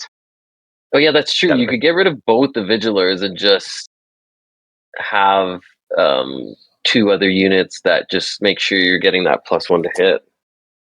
Yeah, the Vigilors are nice. I think there's something. One unit is nice with the prosecutors. I will say that. Yeah, for sure. I do think there's something here, though. I think people haven't really. I don't know. I haven't heard of anyone really like spamming these guys, and like their points cost, their wounds. They do like their damage per point is reasonable. It's actually pretty good. I think they can do a lot. It's just the wave of strike first. It's like, if in terms of efficiency and damage and everything, like all the stats are bad, but it's like the impact of having a tide of strike first. It feels like an Ideneth list all of a sudden, where you just have chain reaction after chain fight. And maybe this list hasn't gone far enough into that concept. Maybe it needs more. So we'll keep iterating on it. We'll see where it ends up. What if they drop Stormstrikes by 10 points next battle? Another they seriously might. They seriously might. Yeah. Oh, dude, God. have you seen some of these soggy points? They are pushed, man. Pushed. Yeah. Well, Stormcast win rate isn't looking so good in the first couple months of the season, right? Yeah, so, we're looking like we're at 42, so we're not going to get nerfed. Well, see what happens. All right, I've got StardrakeQuest here, which is kind of, playing off that same kind of thing as the DracothQuest, where I'm just trying to run a lot of questers with a Stardrake. This is like a good stuff Stardrake list. There's not much more to say about it. We've already talked about all these units, how they all work. If you like the Stardrake, if you still want to play Longstrike Raptors, all the points just worked really nicely here. There's no choices left to be made. I feel like, all the fat has been trimmed. This list is as lean as it's going to get, and none of these units are bad. I think playing a Stardrake with Longstrikes, that was good last season. It's still good this season. I don't think I'd play any more than 400 points of shooting, right? So this would be my limit. There's Ren 2 melee attacks with the Stardrake. Prosecutors with the recycling trick are still very useful. You've got 2 units of Questor Soulsworn here for bodies. You've got the Arcanum and Relictors, their typical support. You've got the Vigilors giving your Long Strikes and your Prosecutors and your Questors all +1 hit. Yeah, it's a good stuff list. What else is there to say? Oh, Envoy on the Stardrake. I like that. We haven't talked about that yet. So Envoy is still a good heroic trait. I don't think it's the best one, but I think it's good enough on certain units. And one of the units I think it's good enough on is the Celestant on Stardrake. So when you're throwing away your Vigilors early, or your Questors, or a unit of Prosecutors, when one of these units dies, your Celestant is always in range of himself, and he can always put the 5-up ward on himself. So it feels pretty good to get a 5-up ward on that guy. And this is what in the business we call foreshadowing. So keep that in mind for later in the video when I talk about the Stardrake with a ward. We've mostly been talking about Night Judicators. What do you guys think about Long Strikes? Have they just totally fallen off our radar?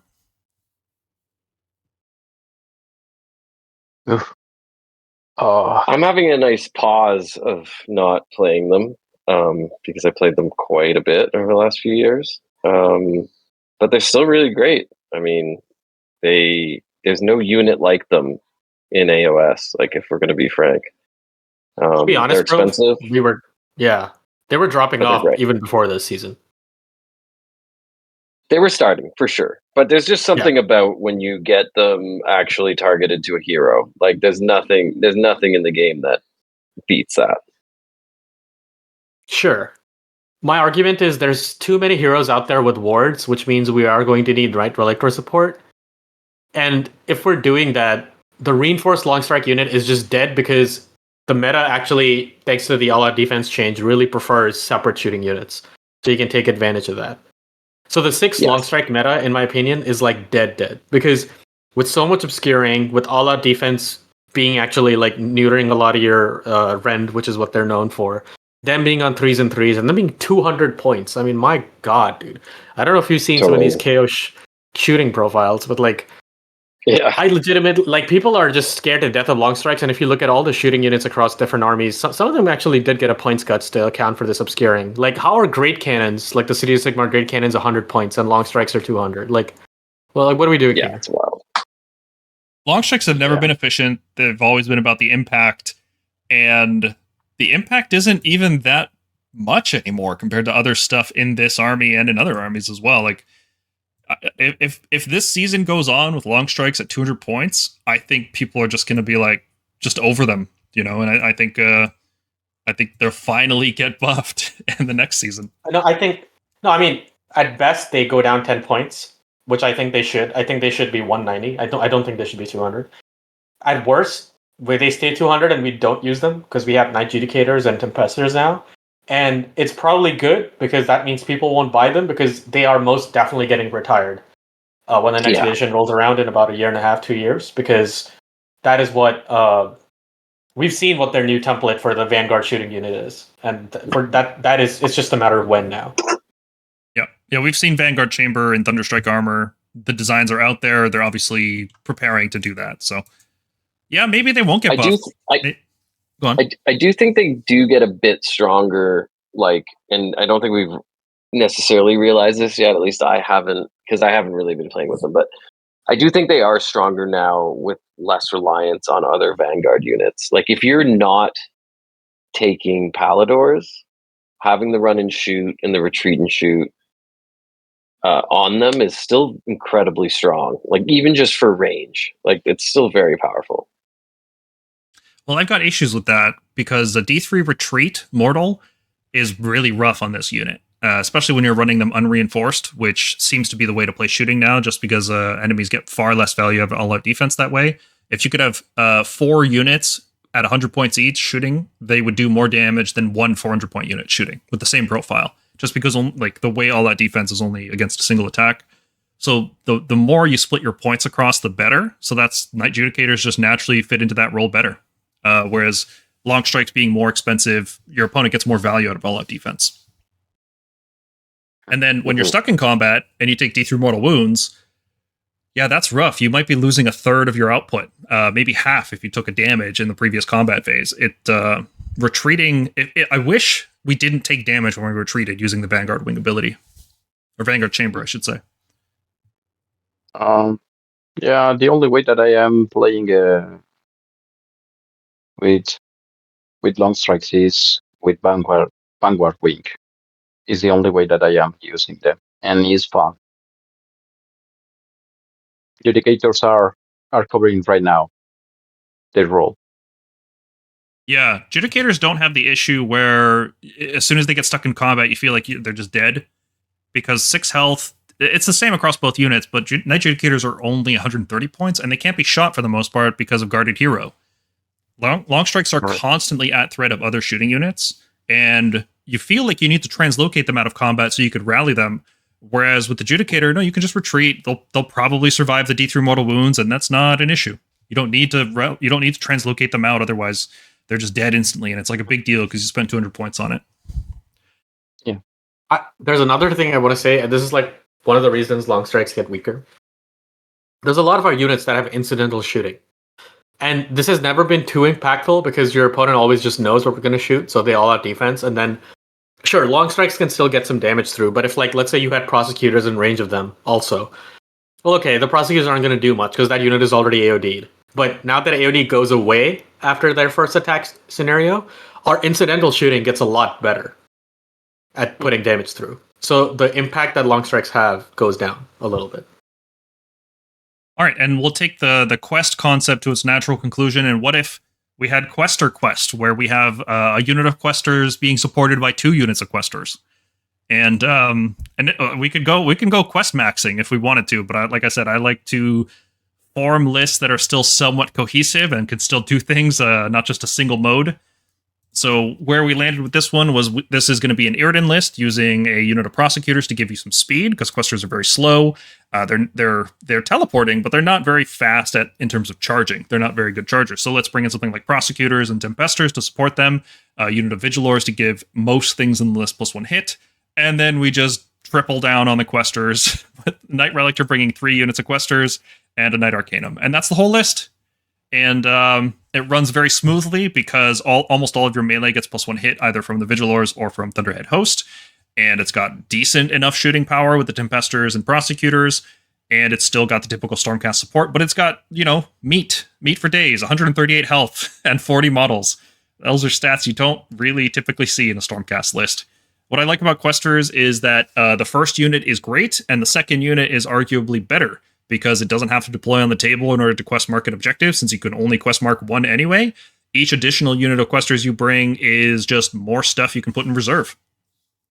So you end up with a list that, you just drop 2 units of questers in on the flanks, and you have 1 ready to teleport around anywhere you need it to go. This, it starts to feel like that meat list that I talked about in our Battletome re-review, where people would bring tons and tons and tons of Liberators, and I don't want to move that many Liberators, so this is kind of a compromise in the middle, where, I'll play Questers, I'll bring 3 units, 600 points of Questers, but I won't bring 600 points of Liberators. So again, I ask, is this just a meme, or does this actually have legs? Because I actually like the way this looks. It doesn't have Judicators. I wish it did. I wish it had a better shooting core. But, you gotta spend points in order to get more Questers. It's just something you have to do. I've played a game with 3 questers in the last GHB, and I thought it was amazing. The more you bring, the better they are. I think we can get maybe like 4 questers in here, but let's just play with what we have right now. The 138 wounds is great. If you keep these in the sky, you're getting to drop them in where you need them, and they're teleporting. That's going to be 6 essential teleports throughout the game. You'll have a beacon. These guys slap. Like, there's so much going for them. The Tempesters can stand nearby and give them the Thunderhead Host plus. There's a lot going on here. This is going to be a really fun list. I think this is a similar situation to, like,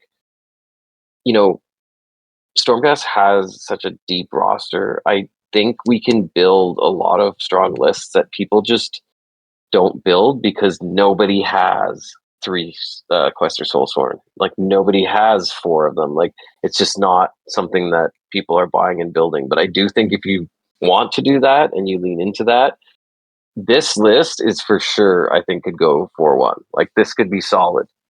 I think it's really strong. I think with the right matchups, it's a 5-0 list potentially. I can see that. The right matchups on the right battle plans. I think this needs a little more luck than a usual list, but I think it's there. Yeah, I've played against someone who had even just 2 once, and I was just shocked. Like, everyone forgets that the teleport can be done, if you're in combat, and so the more you have, the more that creates a situation where you're just creating these tar pits and then jumping away, and that just works against so many different armies. Plus the damage output they have. I do think they're a unit that, if they were easier to find and buy and build and paint, I think you could definitely do a lot with kind of this, like, quasi spamming them. Counting with rally on them is really easy to recover some of them. So you are jumping out from the danger. You are holding you are falling near to one relictor, and you are rolling them in your hero phase, and then you are, if you have the Sunreach portal, sending again to fight. So it's really good. It's really easy to handle the questors, and they are really tough unit because it's 18 health points each unit. So the way that they are playing, and obviously not discarding the output damage that they can create, is really good. Usually the opponents are underestimating their damage, but once they are facing them and they realize that they can create a good damage, they start to considering really as a threat. So I like this list. I like the mobility because, as we have said before, mobility right now is not about only the displacement that your unit can do. It's also all the trick that you have to have the board presence with your unit. So right now, questors, to me, to me, in my perspective, they are almost an S tier.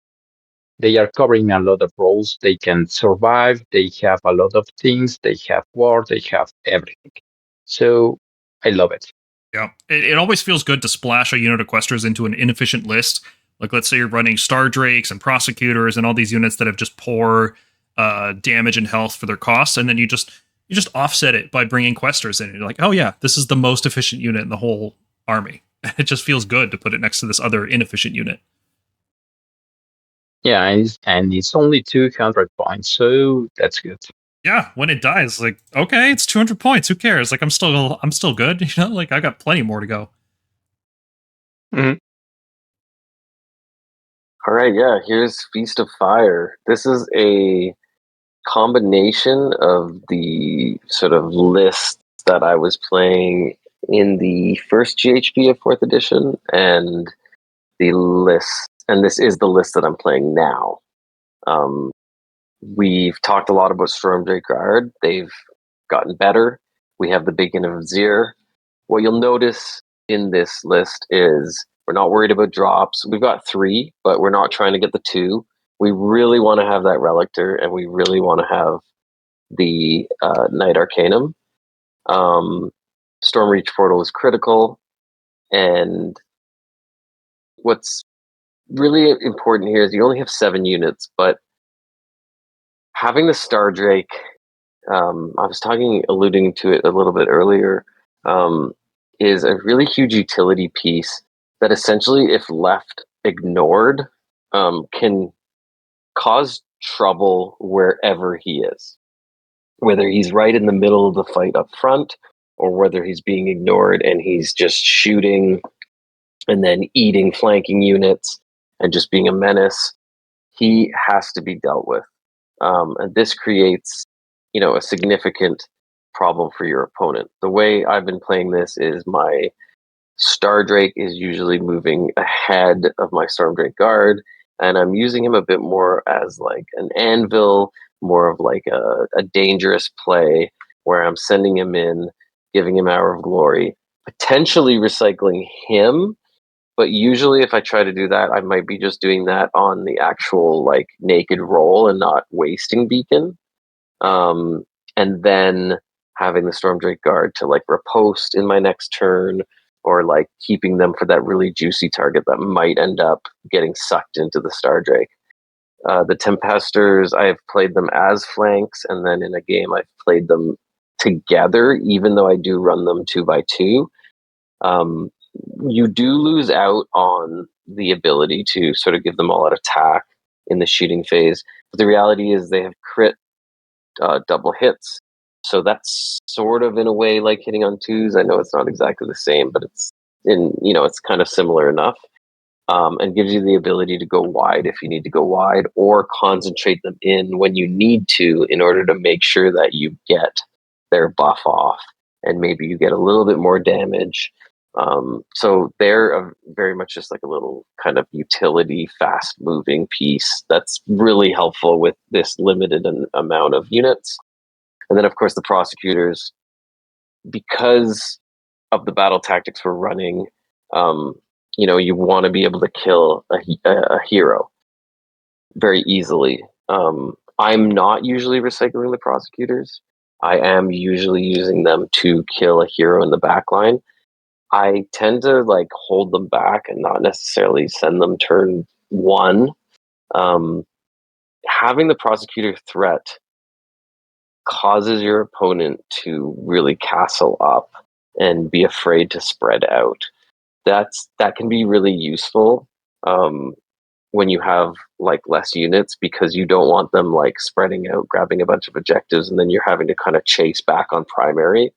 So this kind of enables you to force them to keep a core protecting force, and they start just sending out their hammers and trying to deal with you, at which point you have enough elements to sort of slap back.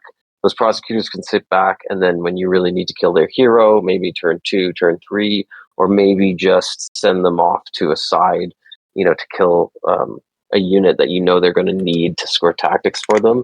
You use them in that way. So they're much more of like a threat than they are like a huge hammer, like the way you might use them in other lists.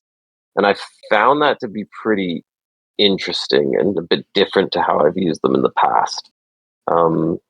Then again, of course, Lightning Echelon, Stormdrake Guard, you're always trying to use it on them. If they don't get their Rampage, then you use that to get Strike First. But often they will get their Rampage, and then you use it on the Stardrake, or maybe you even use it on one of the Tempesters, but that's probably unlikely. And all of a sudden, you've got Strike First on both your 2 Mega Hammers. Relictor's using Beacon at some point with Stormdrake Guard and then dying. And then the Knight Arcanum is really there to just send out manifestations.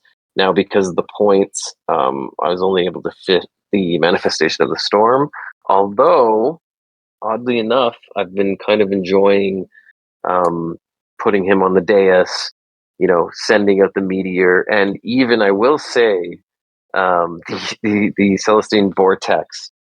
It's an interesting manifestation to put kind of like in the way of your drakes, like sort of far enough ahead that it can't be charged and like used to swing into your drakes, but in a way that it's actually diminishing the shooting output that other units may have. This list, it's really important because there's lots of monsters. You're not going to get obscuring. So the Celestine Vortex has actually come in handy for that -1 to the shooting hits. So I've actually found that quite interesting, where I had never played it previously. Would you consider Twilight Sorceries to bring the Palisade to stop shooting? I think so, but the fact that it doesn't move, right? Like, you need to be quite mobile with these dragons, and they're jumping all over the place. Like, you're going to be on one side, and then you're going to beacon onto the other side, or you're going to use their rampage and end up somewhere else. Yeah, that's fair. Yeah, it's not as useful, in my opinion. You want to be using intervention on translocate anyway, not on putting up the Palisade. Yeah. Stormreach Portal is critical, and obviously the Hour of Glory on the Stardrake. Like I talked about this earlier, but I think that for me, going into a combat and being able to know that I can use all-out attack and I don't care about the -1 to save because I have Hour of Glory is like really, really solid, especially on the Stardrake. It can really slap when you get that all-out attack on, because it's really doing a lot of its damage with its companion attacks. I'm not sold on Manifestations of the Storm. I'll be honest. I feel like Aetherot Machineries would be better as a free lore, but you've made some good points that are worth considering. Honestly, these flying hammers, like, it's shocking. I kind of like them. They move pretty good. They get in the way. Like, it's surprising. I've been kind of interested in them. They have a big range too. That -1 to hit's pretty large. Okay, I'll give it a second look. All right, next up, we're going into the double cavalry archetype, and a lot of these lists are going to look very. They might look very different depending on which units are in them, but they kind of play the same way. How double cavalry works is you've got 2 big hammer units that are trying to control space, and they need to be able to break off and work independently, but also come together and take down some of the larger foes. And in the previous season, that happened quite a lot because we had very condensed battle plans and there was a lot of centralized objectives.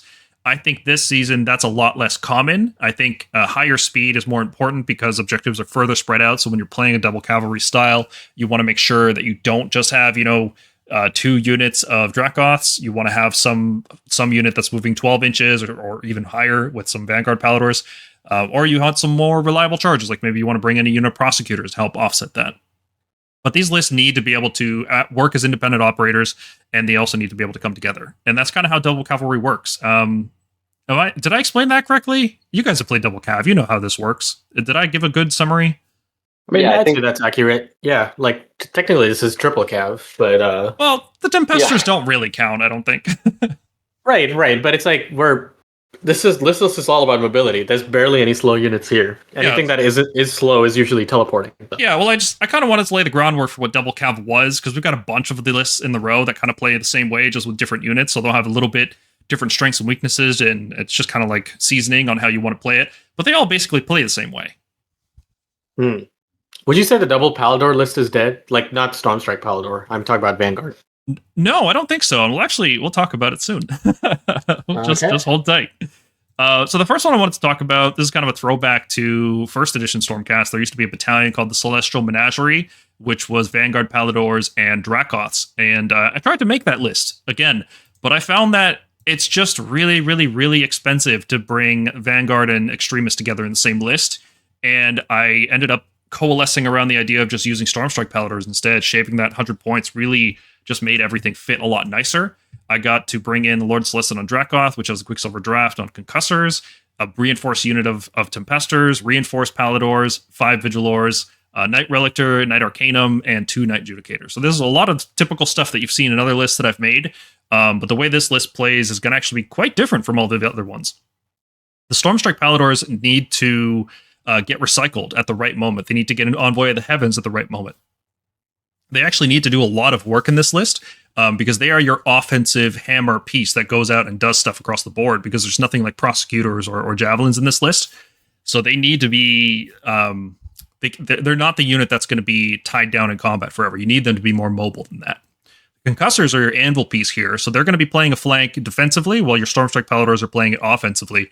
And I think the Tempesters need to be able to flex to either side. So teleporting them with the Stormwraith Portal is very important. Teleporting them with the Knight Relictor is going to be important. Teleporting them with the Forbidden Power Bridge from the Knight Arcanum is going to be important. This is very much it's right. It's basically triple cav, right? But you need to be able to flex the Tempesters to both sides, and then all 3 need to be able to come into the middle. So if you like playing a lot of cavalry, this is a super fun list to do it. The points end up feeling really, really good. A lot of other double cav lists, especially when you're using Vanguard Palladors, they just feel so expensive. It feels like you just don't get the kind of tricks that you'd get. You don't get the strike first benefits. And I feel like this season strike first feels really, really good. Yeah, to me, Tempestors, the mix from the Tempestors and Palladors is really good.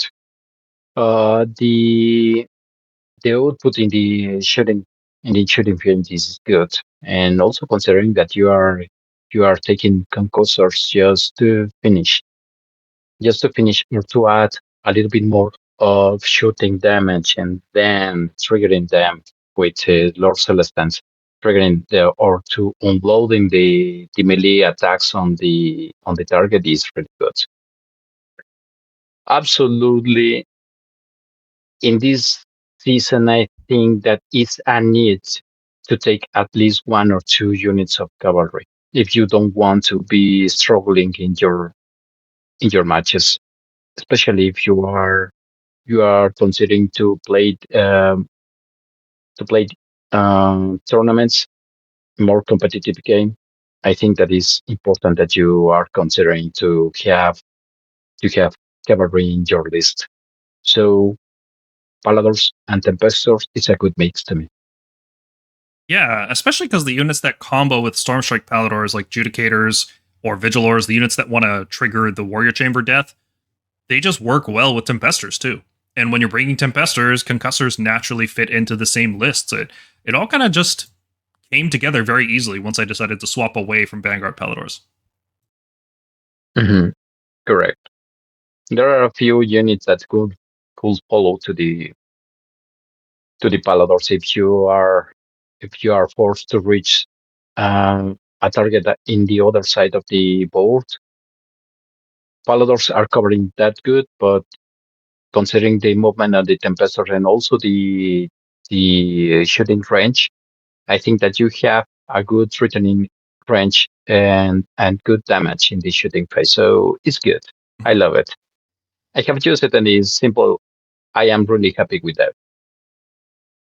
I think the biggest problem with this list is that you need 8 Dracoths. I only have 6. I'm not planning on buying any more because they're the old style Stormcast. So I'll probably just have to borrow some from a friend or proxy them if I decide to take this to an event. Yeah, I don't know where I saw that, but there was a people that was using the Evocats, Oh yeah, and they Dracolids. converted to yeah, correct. And just glue a shield on them or like blue tack it on or something. That's good enough. I could see that. Yeah. All right, let's talk about another double cav list. I think, Luis, this is yours, right? Yeah, correct. Talking about board presence, the core of this list is the movement and also the displacement. You don't need the portal because you have very you have a lot of all the units here are giving you a good displacement. So also considering the shooting output damage that you can have if you are missing them, the shootings on the same target is good.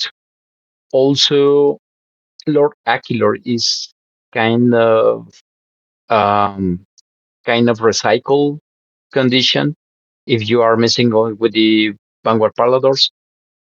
I am using this because the Vanguard Paladors can reach something. It can reach almost anything in the book.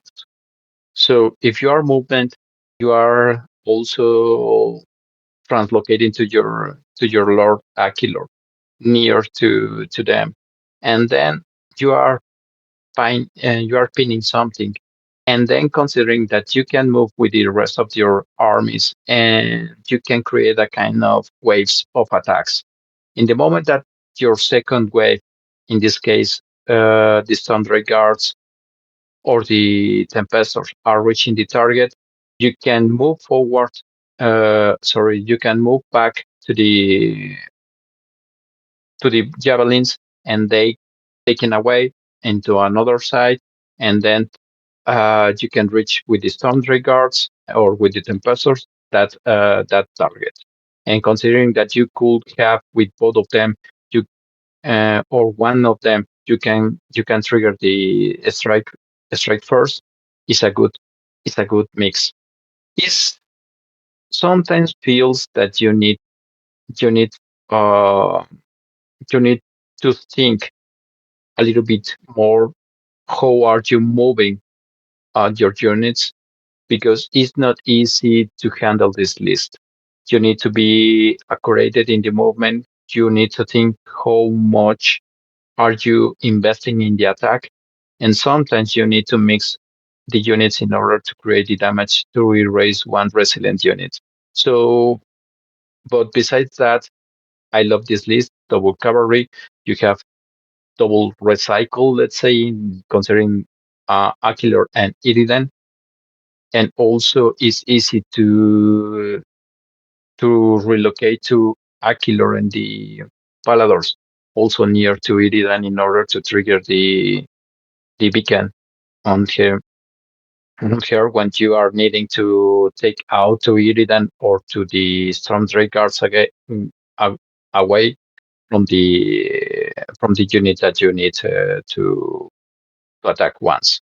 So this is the way that I am playing. I have had good results against rule boys because there are two ways to face them. One is if you have mechanics to send them to strike last, or you are having a strike first, and also with the shooting. So considering that, you have a good mix to face units that could give you strike last or could have a strike first and creating a lot of damage.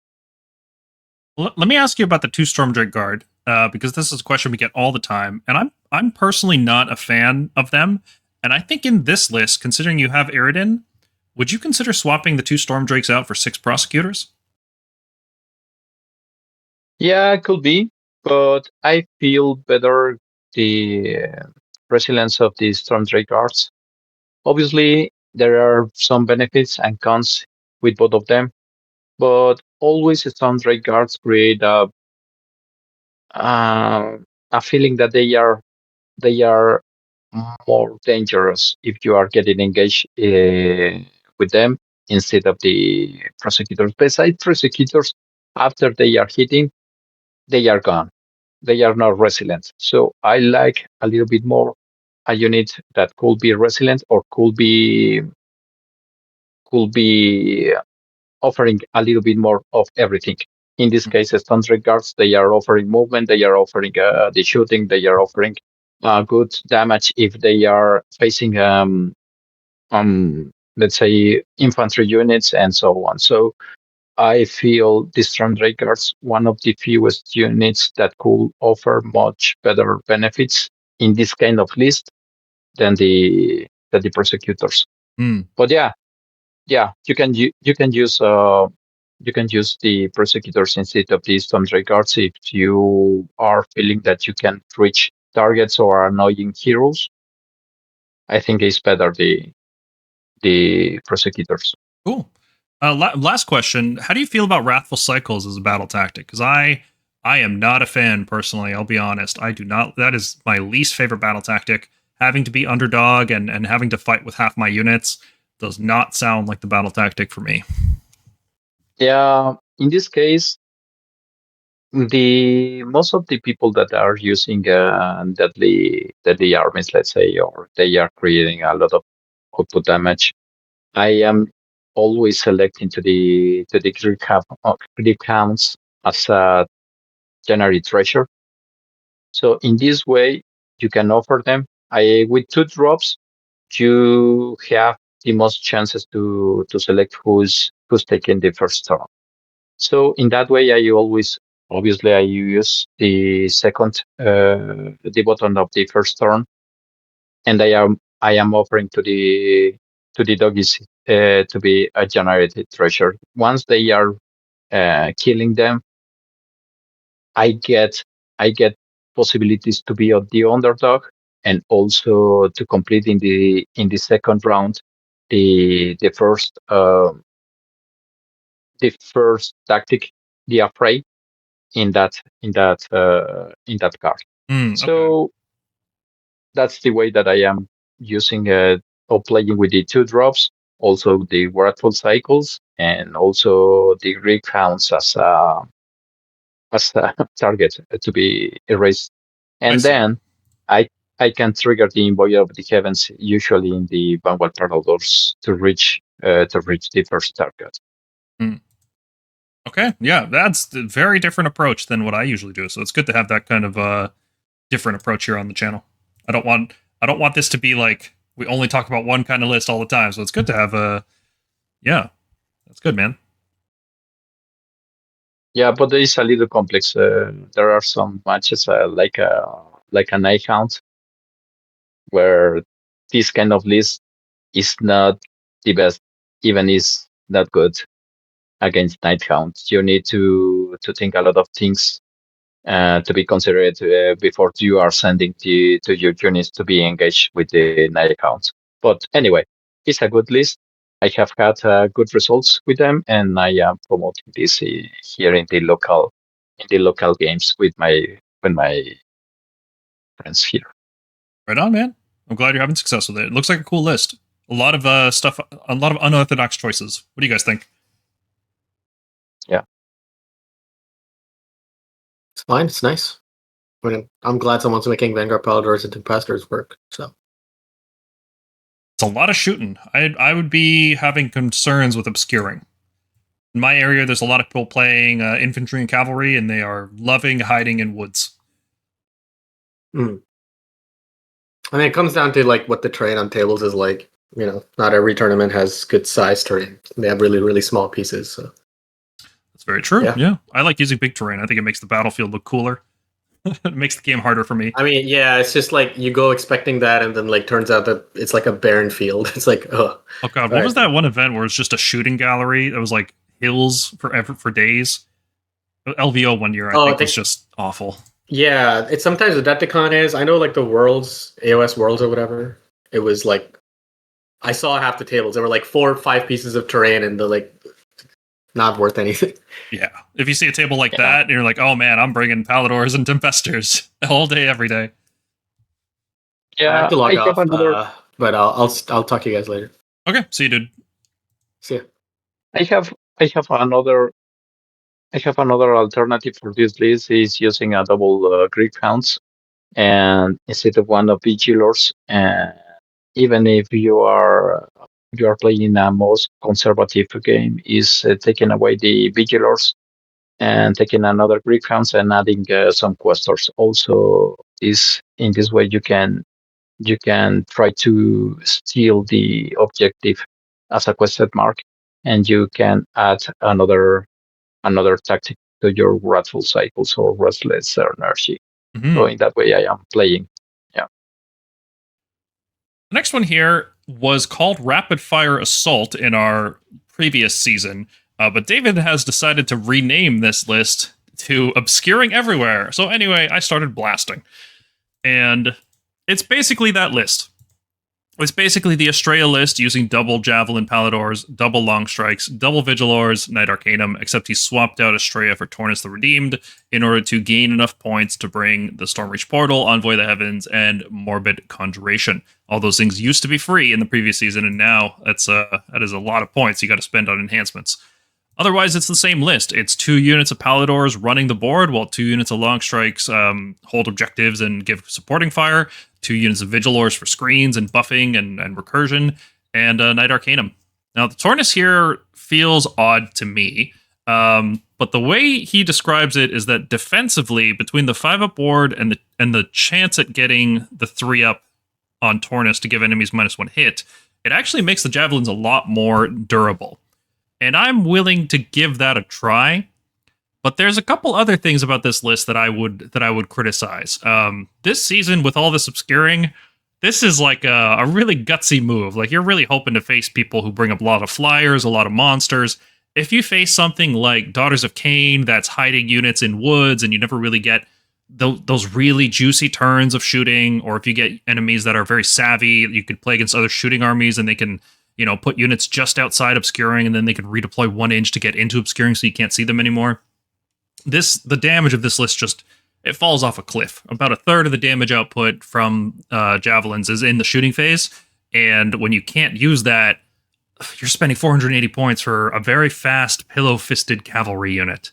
So I'm not the biggest fan of running double Javelins this season, but if David is making it work, unfortunately we don't have him on right now to talk about it. Maybe he'll write up his thoughts in the Discord server for people to read. Yeah, I'll say 2 things. One is, I think this list was absolutely dead if GW hadn't changed the rule about being able to shoot into obscuring if you're within combat range. So previously, we would lose 2/3 of the damage from the Javelin Paladors. But now that that's changed, you will be able to shoot when you do the charge. So I think that's one positive for it. You're not losing as much damage as you were previously. And then the second thing I would point out that I think is something that I learned a little bit.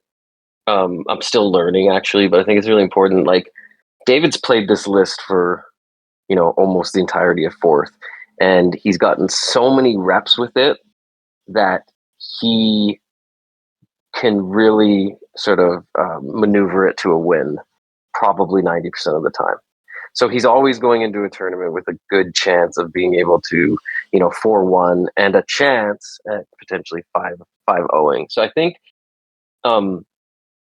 I have the bad tendency of like changing lists a lot. I'm a big hobbyist, so I paint a lot of new units, and then I want to play those units. So I'm constantly changing up my list. But I will say that I see this a lot where people who are quite good just consistently play the same list for a significant amount of time. And there is some real benefit to that. And I think that's what you're seeing when you see David's performance with this list. Yeah, that could be a very good point. It's only been a few weeks, and if something's working, there's no need to really tinker that much with it, right? If you find a recipe that works, there's not a lot of reason to innovate. Well, it's double Palador, double Longstrike, double Vigilor. It's like perfectly symmetrical. You can have half an army that's the same as the other half. Wow, sounds good because what I am seeing is that you have more bit to support a little bit more. Is the benefits on the damage and also with the double of vigilors, yeah, you can you can flank to the opponent, so looks good. Yeah, if I tried this, I would try Knight Judicators instead of Vanguard Raptors, but that's because I like having more deployments. If you're more comfortable with less deployments, then Long Strikes are definitely the way to go. And I would definitely try to fit a Knight Relictor in here. I feel like prayers are just so good this season, especially because you're running Beacon in this list anyway. I feel like the recycling is just so much better than anything you could get out of having like a second unit of Vigilors. Mm-hmm. Yeah, probably I could be taking. I don't know. Probably I could be taking out one of the long strikes and one of the vigilors, or two long strikes, or bring in help with the tempestors. I suppose that they can create a better synergy now that we have a lot of or a bunches of covering and also the obscuring. So I suppose, to me, in my experience, I have had better results right now with the tempestors instead of the long strikes. Yeah, fair enough. Well, I'll talk to David. I'll see if he can write something up. I know he's really busy these days, but it would be good to get his thoughts on this list. Mm-hmm. Sure. And you thought it may have been dead, but the Big Dragon archetype is still around and it's still kicking. And how Big Dragon is defined is by having a large centerpiece model, and in Stormcast, that's always a dragon. So we call it the Big Dragon. And this Big Dragon, it does a lot of work for your list. It is a central unit. It is a focal point. The rest of your unit swings around it and swings to its tune. And in this case, I've decided to have Krondys as the centerpiece for a couple reasons. First off, he is just a wizard, so you don't need to bring a Knight Arcanum. He's straight up better than a Knight Arcanum, although he is much, much, much more expensive. You just don't have to bring a Knight Arcanum when you've got this guy on your list. Stormcast don't have enough good spells to justify that. I've also taken the Aether Rot Machineries because with the Chronomantic Cogs, you could put them down and have Krondys activate them, and since he's a wizard, he can get the -1 hit debuff from it, and that works on all attacks in all phases. It does require activating in your hero phase, so you can't do anything cheeky like countercasting it in the enemy turn and then activating it then. You have to summon it in your turn and then keep a defensive position. You also have to summon it in range of Krondys in order for him to activate it, so you can't like throw it up ahead and then run into it. There's always a chance for your opponent to banish it. But despite all those problems, the cogs are still really good with Krondys because effective health multipliers are crazy for Stormcast. When everything has a 3-up save, giving you additional multipliers off -1 hit or +1 save or 5-up wards, things like that, it gets really, really scary. Doubling down on that concept, we've got a unit of 3 Praetors here to give Krondys a 5-up ward all the time. We've got a unit of 6 Prosecutors because they're cheap and fast, and when you have a really expensive unit like Krondys, you want to have a cheap hammer that you can throw away. You can either recycle them with the Beacon on the Knight Relictor, or you can just throw them away and Heaven sent them later. It's also got the combo of Tempestors and Knight Judicators that I really like, but I've also found that the extra Ren that Krondys puts on units for Tempestor shooting and melee is very, very useful. I found it to be very good. Then it's got the typical assortment, Knight Relictor, Knight Vexillor here to buff and heal. The healing combined with the Praetors combined with the cogs makes Krondys a surprisingly durable piece. Normally you would, I think it's the extra -1 hit that you get active that makes this combo work, because people have tried Krondys with Praetors and Vexillor before, and it still died to things like, Reinforced Chosen, or Varangard charging you, or even Stormcast would charge you and still kill you and focus fire if they're shooting. But the additional -1 hit, I think, makes this worth trying. In terms of battle tactics, I picked Master of the Paths and Restless Energy. This list is very elite. It doesn't have a lot of units that can go out and do these tactics. It doesn't have many trading pieces because the Praetors and Krondys have to stick together. So I'm a little cautious about these battle tactics, but I honestly couldn't think of any better ones for this list. Oh, and the battle formation is a weird one too. Which formation do you pick? There's nothing to benefit from Thunderhead Host except the Praetors, and I guess the Relictor and the Vexillor, so that's not great value. There's nothing like Lightning Echelon is not great. Tempesters Strike First, I suppose, is decent, but they're not really a melee hammer unit. So I ended up going Sentinels of the Bleak Citadels just to get a 5-up board on the Prosecutors sometimes, and they tend to be the unit that I resurrect with Heaven Sent more often than not. Okay, that's it. Go ahead.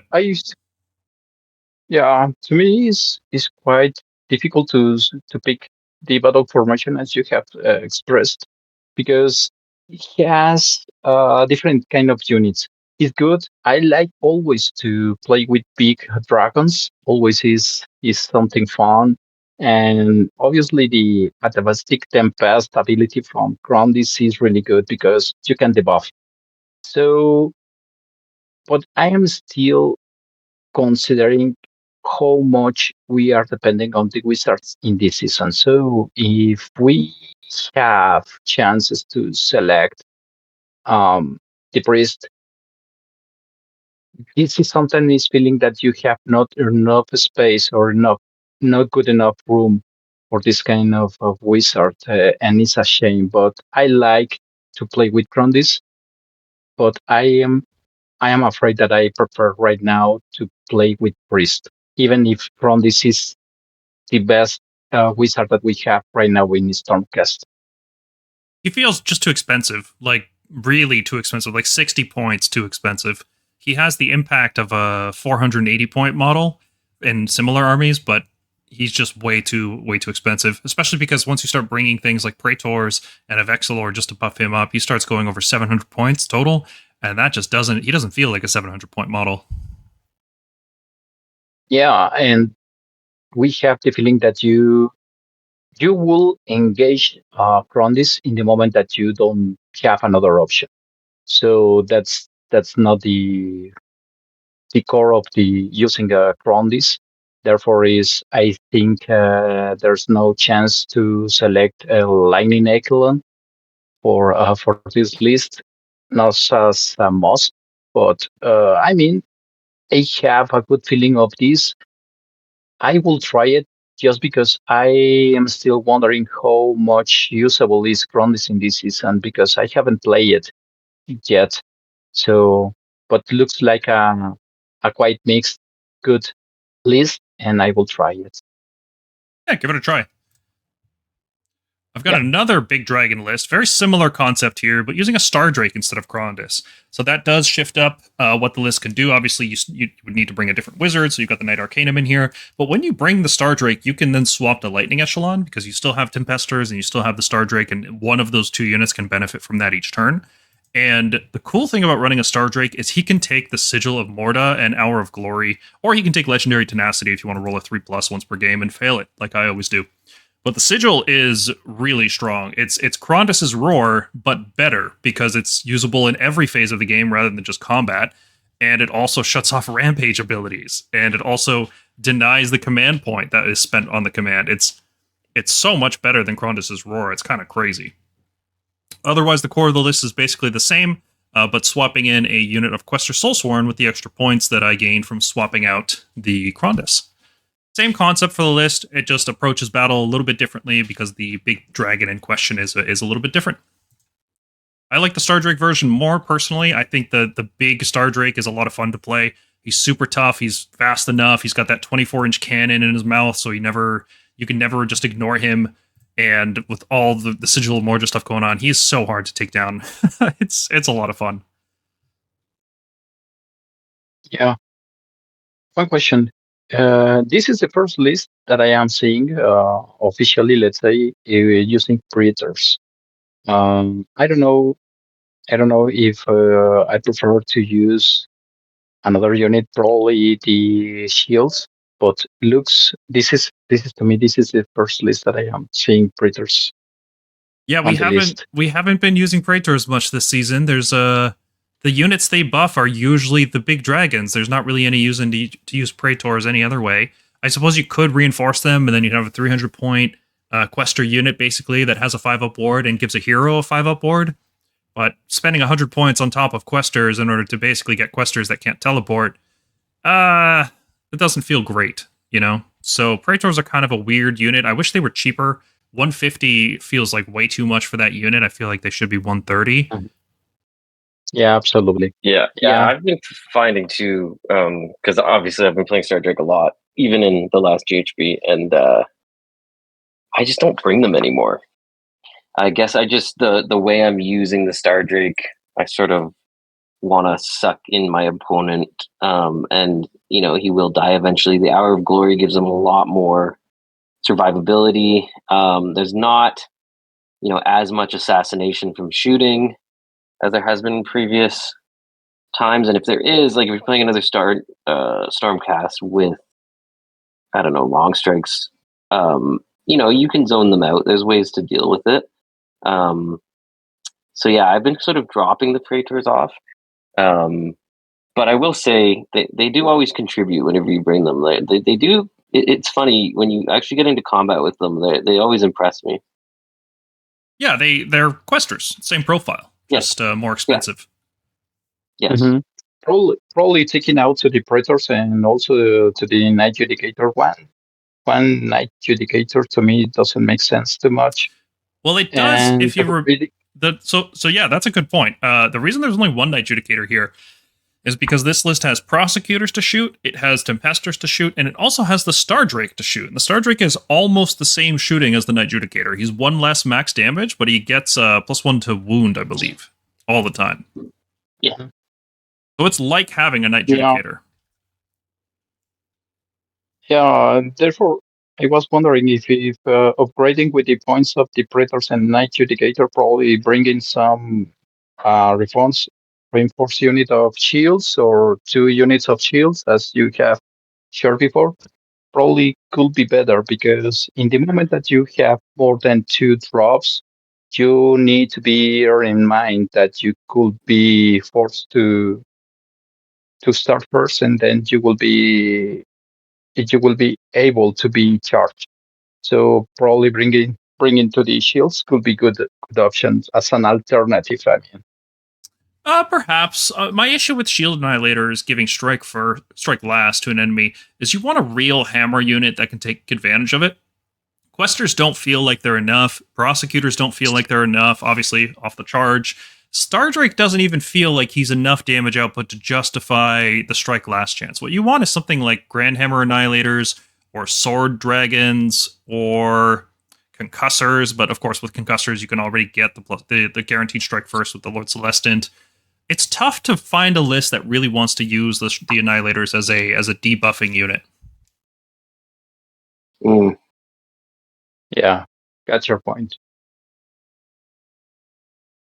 Also, I think even if you're forced to go first with this list, you've got the Stardrake shooting, and the Night Judicator can always be translocated back. You can bank some points, and then on a 2+, you can translocate back. You can put out units up front and then still have good plays. Like, I'm not too worried about going first ever. For sure. No. Yeah. Okay. But looks good. Always Draconian Guard with Stardrake feels good. I mean, that makes it a good option. Always. Yeah, being able to charge in the Stardrake and the Prosecutors in the same turn and usually get a 3-up strike first, or if you don't get the strike first, well, you have Hour of Glory running with Sigil of Morta, and 5-up ward from Praetors, you'll probably be fine, So I think there's a lot of utility here. Normally, we Stormcast charge 1 unit at a time because we don't like the clapback, but with Lightning Echelon and a super tanky unit, you could very easily be charging multiple units. Seems after the Sentinels, the second most used battle formation is Lightning Echelon, so that's good. I mean, this is the utility that we have right now, the possibility to trigger the strike first. Yeah, well, it always just depends on which units are good. Our sub-factions are only as good as the units that we're picking. It's not like we pick the sub-faction and then we pick which units we want. It's always the other way around. We pick the units and then the sub-faction fits into it. Mm. All right, let's take a look at one of our unique lists. This is an archetype that is defined by usually unique heroes, but it's like something that no other list really does. And this unique list is called the Prosecutor Double Tap. And this is a concept that we pioneered last year, where you buff up prosecutors with Ren 2, you buff them up possibly with Blessed Weapons, you buff them up possibly with Guard of Steel Soul, giving them another +1 attack, and then you charge them into the enemy with Finest Hour and +1 hit from the Vigilors, and you give them Strike First from the Storm Coven, and then you give them Fight Twice with the Lord Vigilant on a Gryphstalker, and then they gain Strike Last after attacking. So that means they get to fight twice immediately. And with Ren 2 and +2 attacks, they are going to do a lot of damage. And that's the theory of this list. And I think it's actually done well. I think there actually was a 5-0 result with basically this concept. So this has been a proven archetype for this season already. So it's really cool. Yeah. One question. If you are assigning Blessed Weapons, and also you are using the Gyarados ability to give +1 to charge, is that is possible because the rule of 1? This is something I'm probably technical. So effects stack. If you have +1 attack from 2 different sources, they stack. If it's from the same source, it doesn't stack. So for example, if you had another Guard of Steel Soul somehow, that wouldn't stack. But if you have his ability and then you have Blessed Weapons, those would stack because they're different abilities.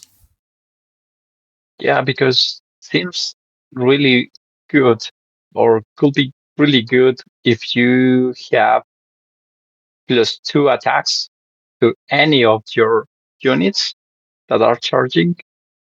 Probably could be really, really fun. Yeah. Yeah, so how this Strike First thing comes up, because I know this is a question we're going to get.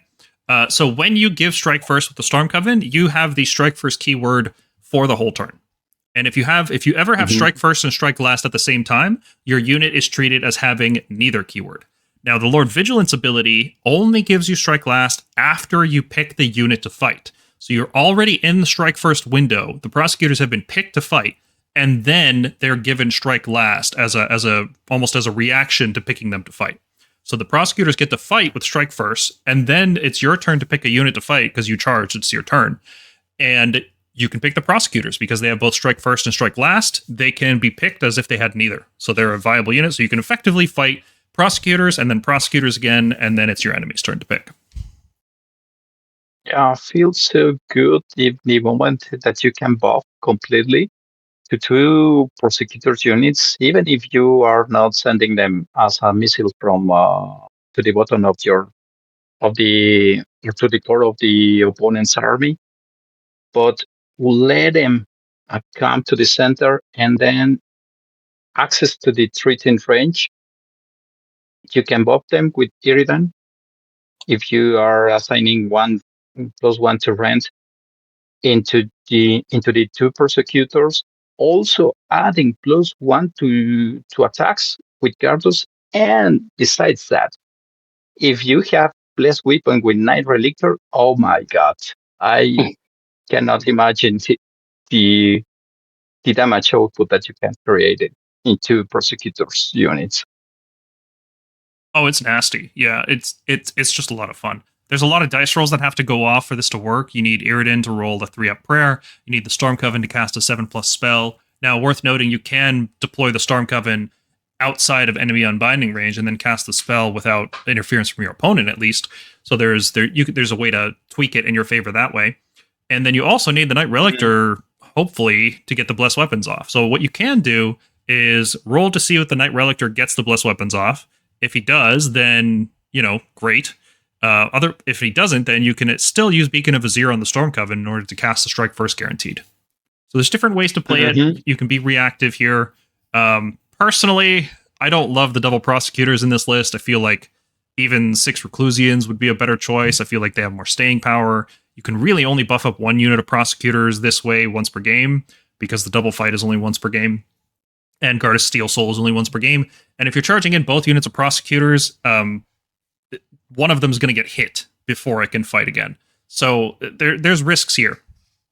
I think a unit of Reclusians would probably go further than a second unit of Prosecutors. Yeah, it's kind of complex to get all the things, the timing, the auras, pulse, and so on. So yes, could be hard to handle, but I liked it. I liked it. I will try it. It's a fun list. Now, I mean, it went 5-0, so it's obviously competitive. So more than fun, but like it's not the way I would build it. I like more standard gameplay. I like more options. I don't like single profile lists. Yeah, correct. I played a version of this with Ionis a while ago at one day, like just a 3-game, and it performed really well. The fight twice was crazy. I was basically getting blessed off every time. We didn't have the Saga Irden at the time, but it's definitely really fun. You won't regret playing this. It's super fun. Yeah, absolutely. Yeah, I played also Iridan and Ionis, and obviously they are not a deadly combo or a deadly mix, but it's really fun because both of them can be really fast, can buff each other in the moment that you are running out of units. They can strike to your opponent's unit, and they feel so good. I mean, combining both attacks is good and feels so funny. So, I mean, in the moment that we are also getting fun from our list, it doesn't matter at the end the results. When you are assisting to one tournament, obviously you are taking trying to get the meta list. But in the moment that you are playing with your friends and so on, it's only a matter the fun that you can bring. And both options sounds good. And also using 2 prosecutors units or two reclusions is fun also. Our last list of the evening will be Cometfall is back? Question mark. For a while now, I've been warning that if Shield Annihilators ever got cheap enough, you could spam them and then just do crippling mortal wounds in the movement phase by dropping them into play, because there's nothing stopping you from putting 5 or 6 units of these guys in reserve and then using their Blaze of Glory or Blazing Impact ability 5 or 6 times. Now, it can fail. It's not guaranteed to do any mortal wounds, right? You could roll seriously low.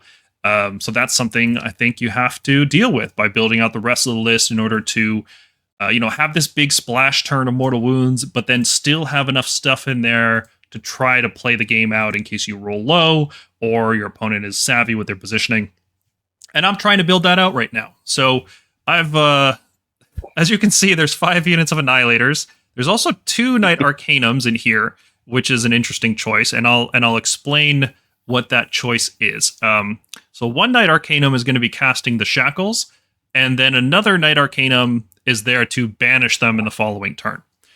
Because you can cast them, use their ability, and then the opponent's turn, if they survived, use their ability again, or just banish them using Magical Intervention.